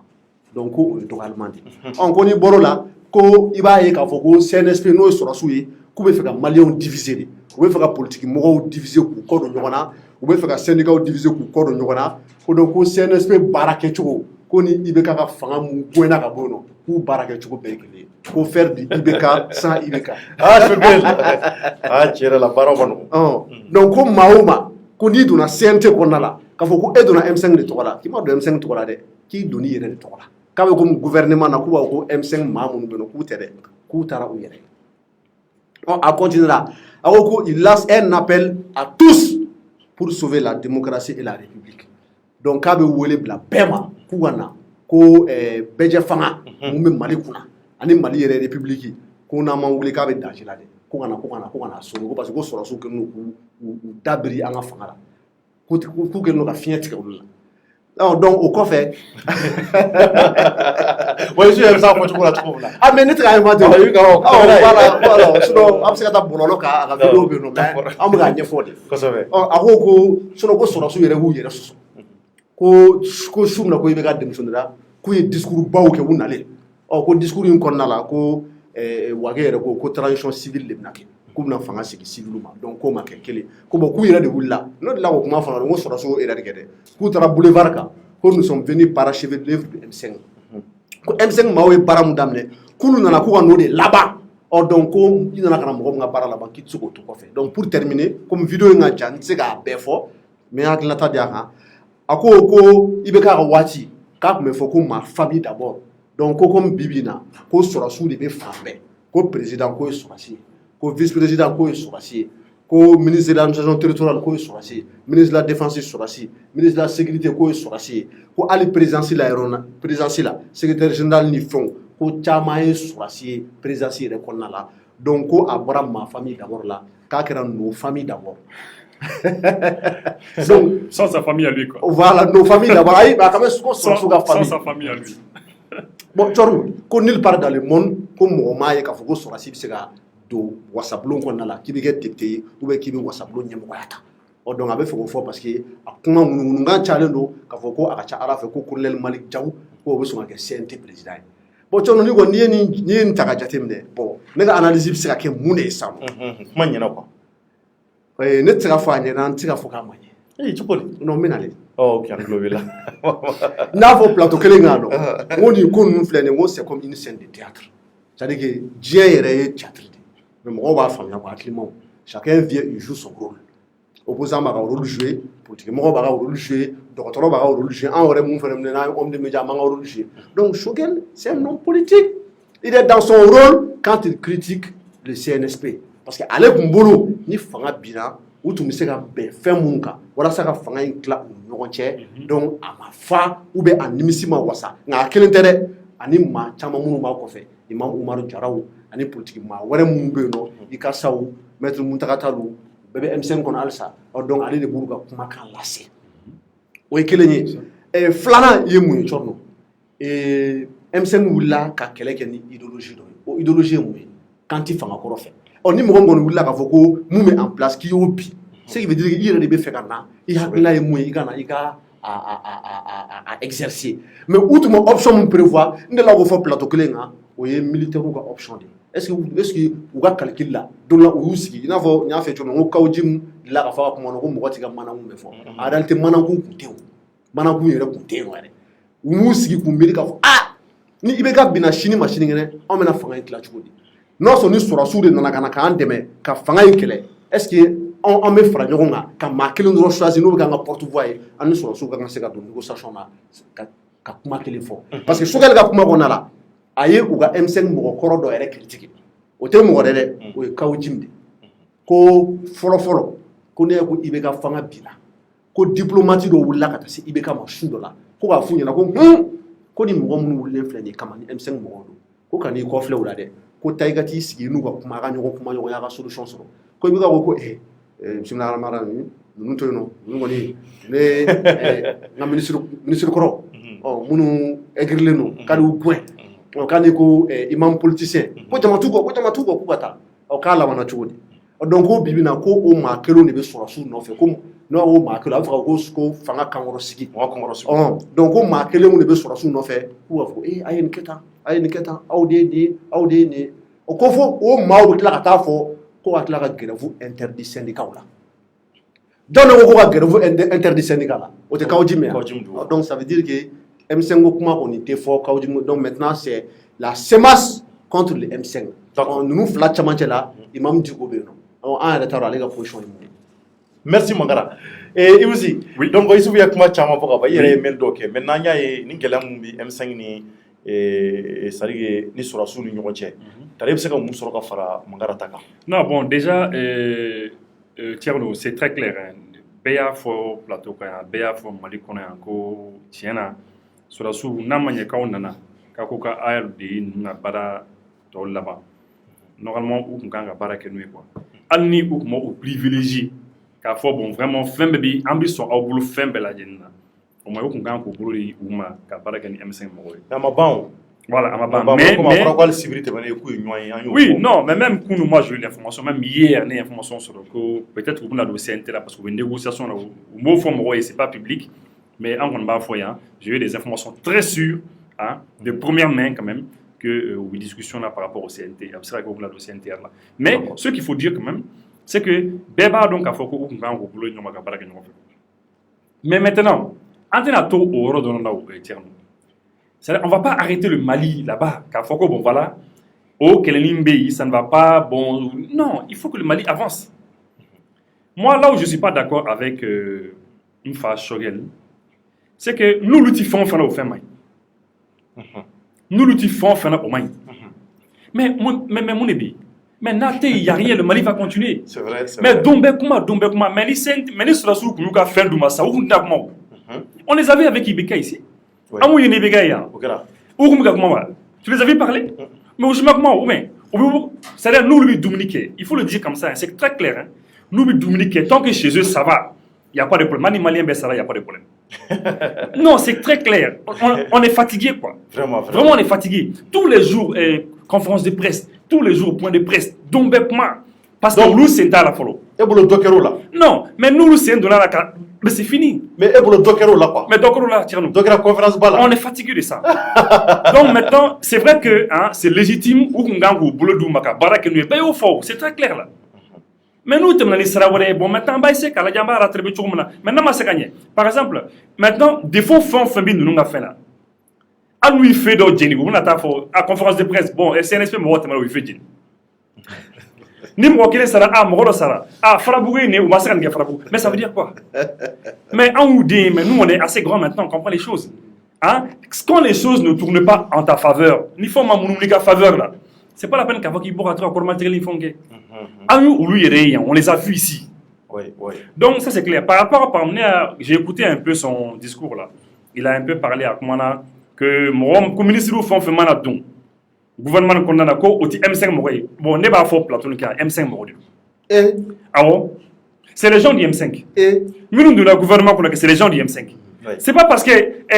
ça dit on est ma ñogon famu ou sona kata le gouvernement ko aba fo na abu détaché ka M5 là c'est les gens du M5 M5 Grafly c'est les gens du M5 parce que en be oui M5 et M5 ko c'est les gens du M5 ko mo mana do CNT fo na konana ni ulu konma yamara kondi c'est les gens du M5 aussi parce que bibi le M5 clanali M5 tchétchira flaid c'est pas nous qui l'avons fait mais c'est la situation qui est là aujourd'hui il faut le dire c'est vrai nyaka kuma fana de la mais quand il a parlé du forage à comment la forage quand ko ali sur la souille ou kata forage il faut ka barate ko service social des armées quand ka kuma tellement faut ka clara ku décret me fana beaucoup ni décret fana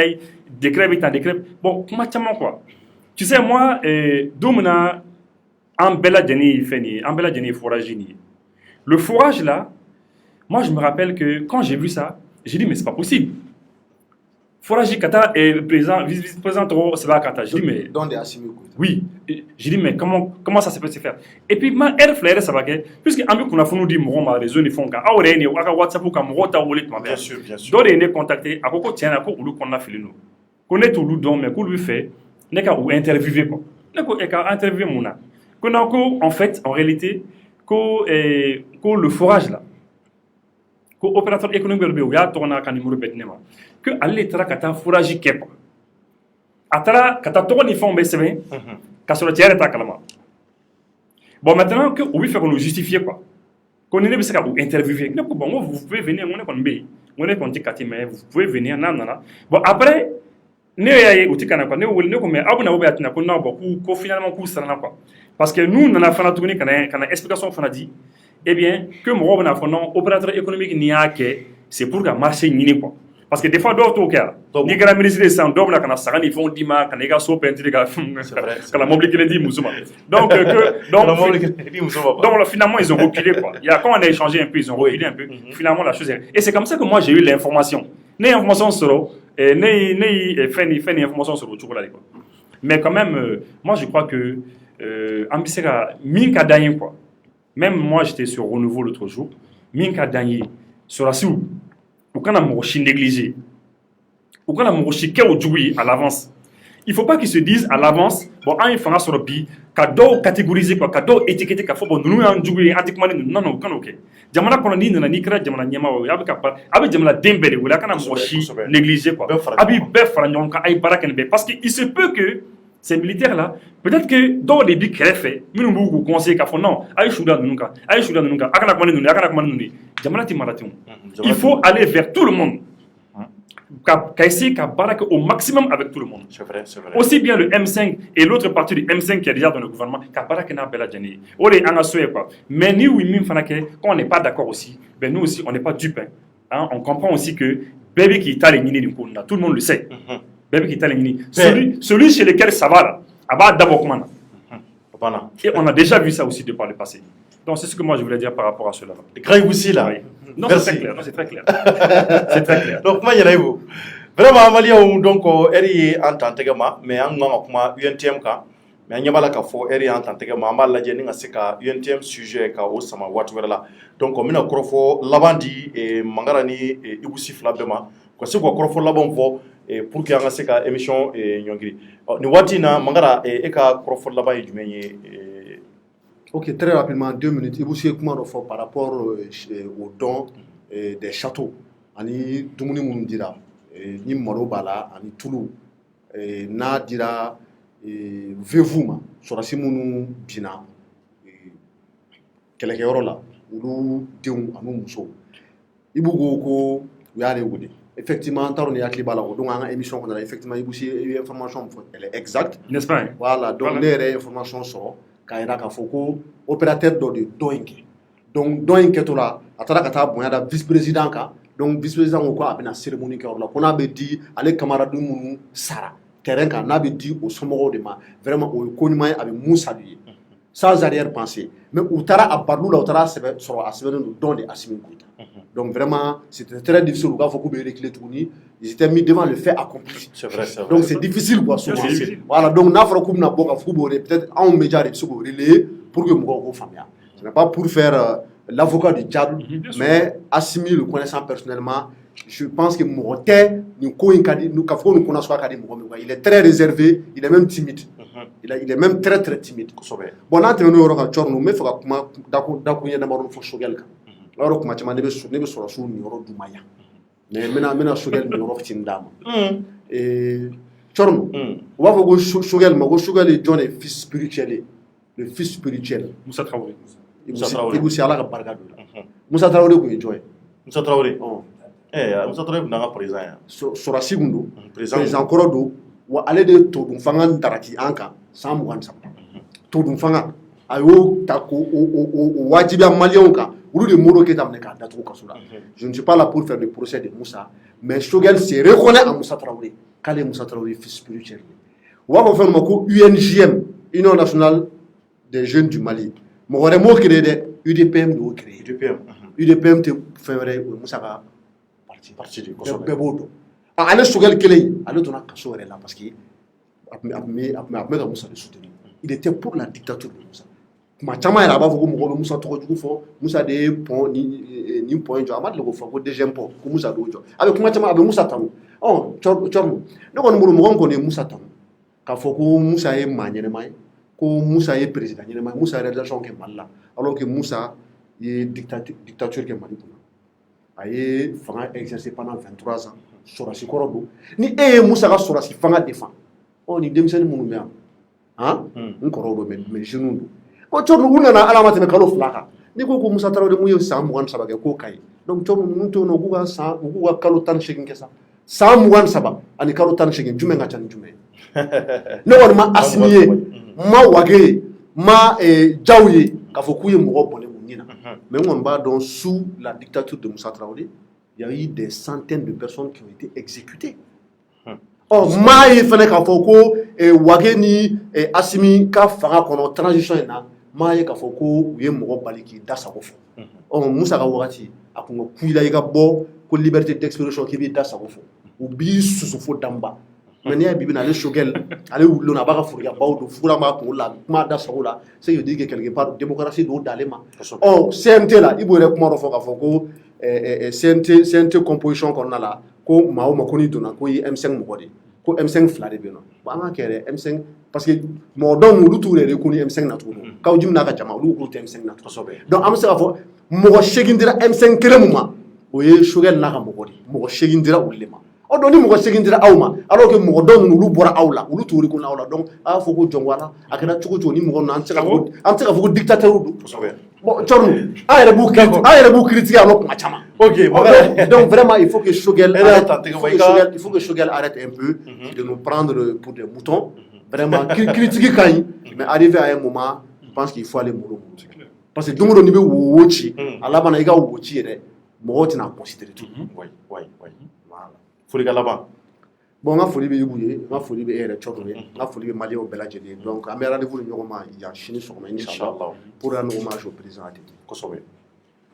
d'accord Ibou i ka folikan laban ka ɲɛsin maliyɛn minnu y'u ka waati bila kan an lamɛn donc toujours je le dis minnu bɛ k'an lajɛ u ka fisa ni anw yɛrɛ parce que olu b'u ka crédit ta ka tila ka an suit Ibou Sini bɛ yafa ma on les remercie i bɛ yafa ma a bɛ hakɛ to régie la n bɛ fɛ ka n mɔkɛ dɔ fo a bɛ yafa ma dɛ mɔkɛ dɔ a bɛ yafa jo t'a la Musa Sorosi vraiment diplomate don a bɛ Cuba a b'an suit yan nɔ kuma caman Thierno a b'o k'i ka ko ka d'a ye kosɛbɛ diplomate don Cuba voilà c'est un diplomate malien Musa Sorosi voilà n ka foli belebele b'a ye a bɛ la Ala ka barika don a la voilà merci beaucoup merci d'accord donc Ibou foli voilà donc merci an bɛ aw bɛɛ lajɛlen fo la et puis surtout CNT ni filɛ pourquoi mɔgɔ bɛ fɛ ka don CNT ni kɔnɔna la parce que sariya sunba kan ka falen sariya caman kan ka kɛ donc o yɔrɔnin ni politicien bɛ fɛ ka don a la parce que u ti fɛ sariya dɔw ka ta min bɛna u yɛrɛ bloquer sini i n'a fɔ an hakili b'a la 92 constitution na u y'a don a kɔnɔna na ko n'i kɛra ministre ye n'i ye suɲɛni kɛ haute cour de justice de b'e kiiri justice ordinaire tɛ se ka e kiiri aujourd'hui n'i y'a ye ko justice bɛ mankan la ministre nɔfɛ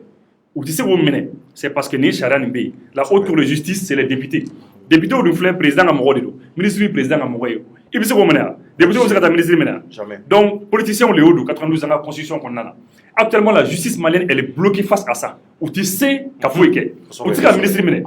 donc CNT la ni CNT baaraw daminɛna il faut que an ka o changer comme ça n'i ye ministre ye n'i ye suɲɛni kɛ i bɛ minɛ donc politiciens fana fɔ o sen dɔ la pour que o contrepoids kɛ pour que sariya dɔw kana ta sariya min tɛna u arranger parce que ni fanga sigira politiciens ma ils vont essayer de faire ce qu'ils veulent. Donc il faut dossier dɔ bɛ Choguel kan. Bon non m'o fɔ mais il faut qu'on veille à ça il faut qu'on veille à ça merci à tous. merci beaucoup maliyɛnw n bɛ foli bila aw yɛrɛ ye k'aw bɛɛ fo ka wale ɲuman dɔn k'a fɔ aw ka jɛmukan ni o tun ye Thierno Décrypte ko Thierno ka walawala nin sujet de tun b'an bolo bi ka ɲɛsin aw ma aw jamanaden minnu bɛ yen ko a y'aw ka waatiw bila ka se k'an lamɛn an bɛ aw fo k'aw wale ɲuman dɔn mɔgɔ mɔgɔ bɛ yen k'o bɛ nazara jamana in na an b'a fɔ Ala ka tunga diya aw bɛɛ la minnu bɛ continent américain na ka taa se fo Europe ma fo ka taa se chinois jamanaw ani ka fara Japon ninnu ni Russie jamanaw kan an bɛ bɛɛ fo ani Afrique jamanaw yɛrɛ kɔnɔ maliyɛn bɛ yɔrɔ yɔrɔ k'an lajɛ an bɛ bɛɛ fo ka bɛɛ wale ɲuman dɔn k'a fɔ Ibou Sy ale tun ye n ka invité bi ani ka fara Yusuf Mangara kan an da magara jamana yɛrɛ kunnafoni girimanbaw kan ka se ka o walawala aw ye sini sɔgɔma inchallah an ka jamana président kɔrɔ Amadu Tumani Ture a ka duwawudon kan ka kɛ maliyɛnw a bɛna taa kaburudon na sini an duwawu kɛ a ye Ala ka hinɛ Ala ka dayɔrɔ nɛɛma an bɛ ɲɔgɔn sɔrɔ yan plateau kelen sanfɛ walasa ka to ka décryptage tɔ kɛ aw ye a ka se ka faamuyali sɔrɔ a ka jamana kibaruya la merci à toutes et à tous Ala ka dugu ɲuman jɛ a k'an bɛn waati wɛrɛ.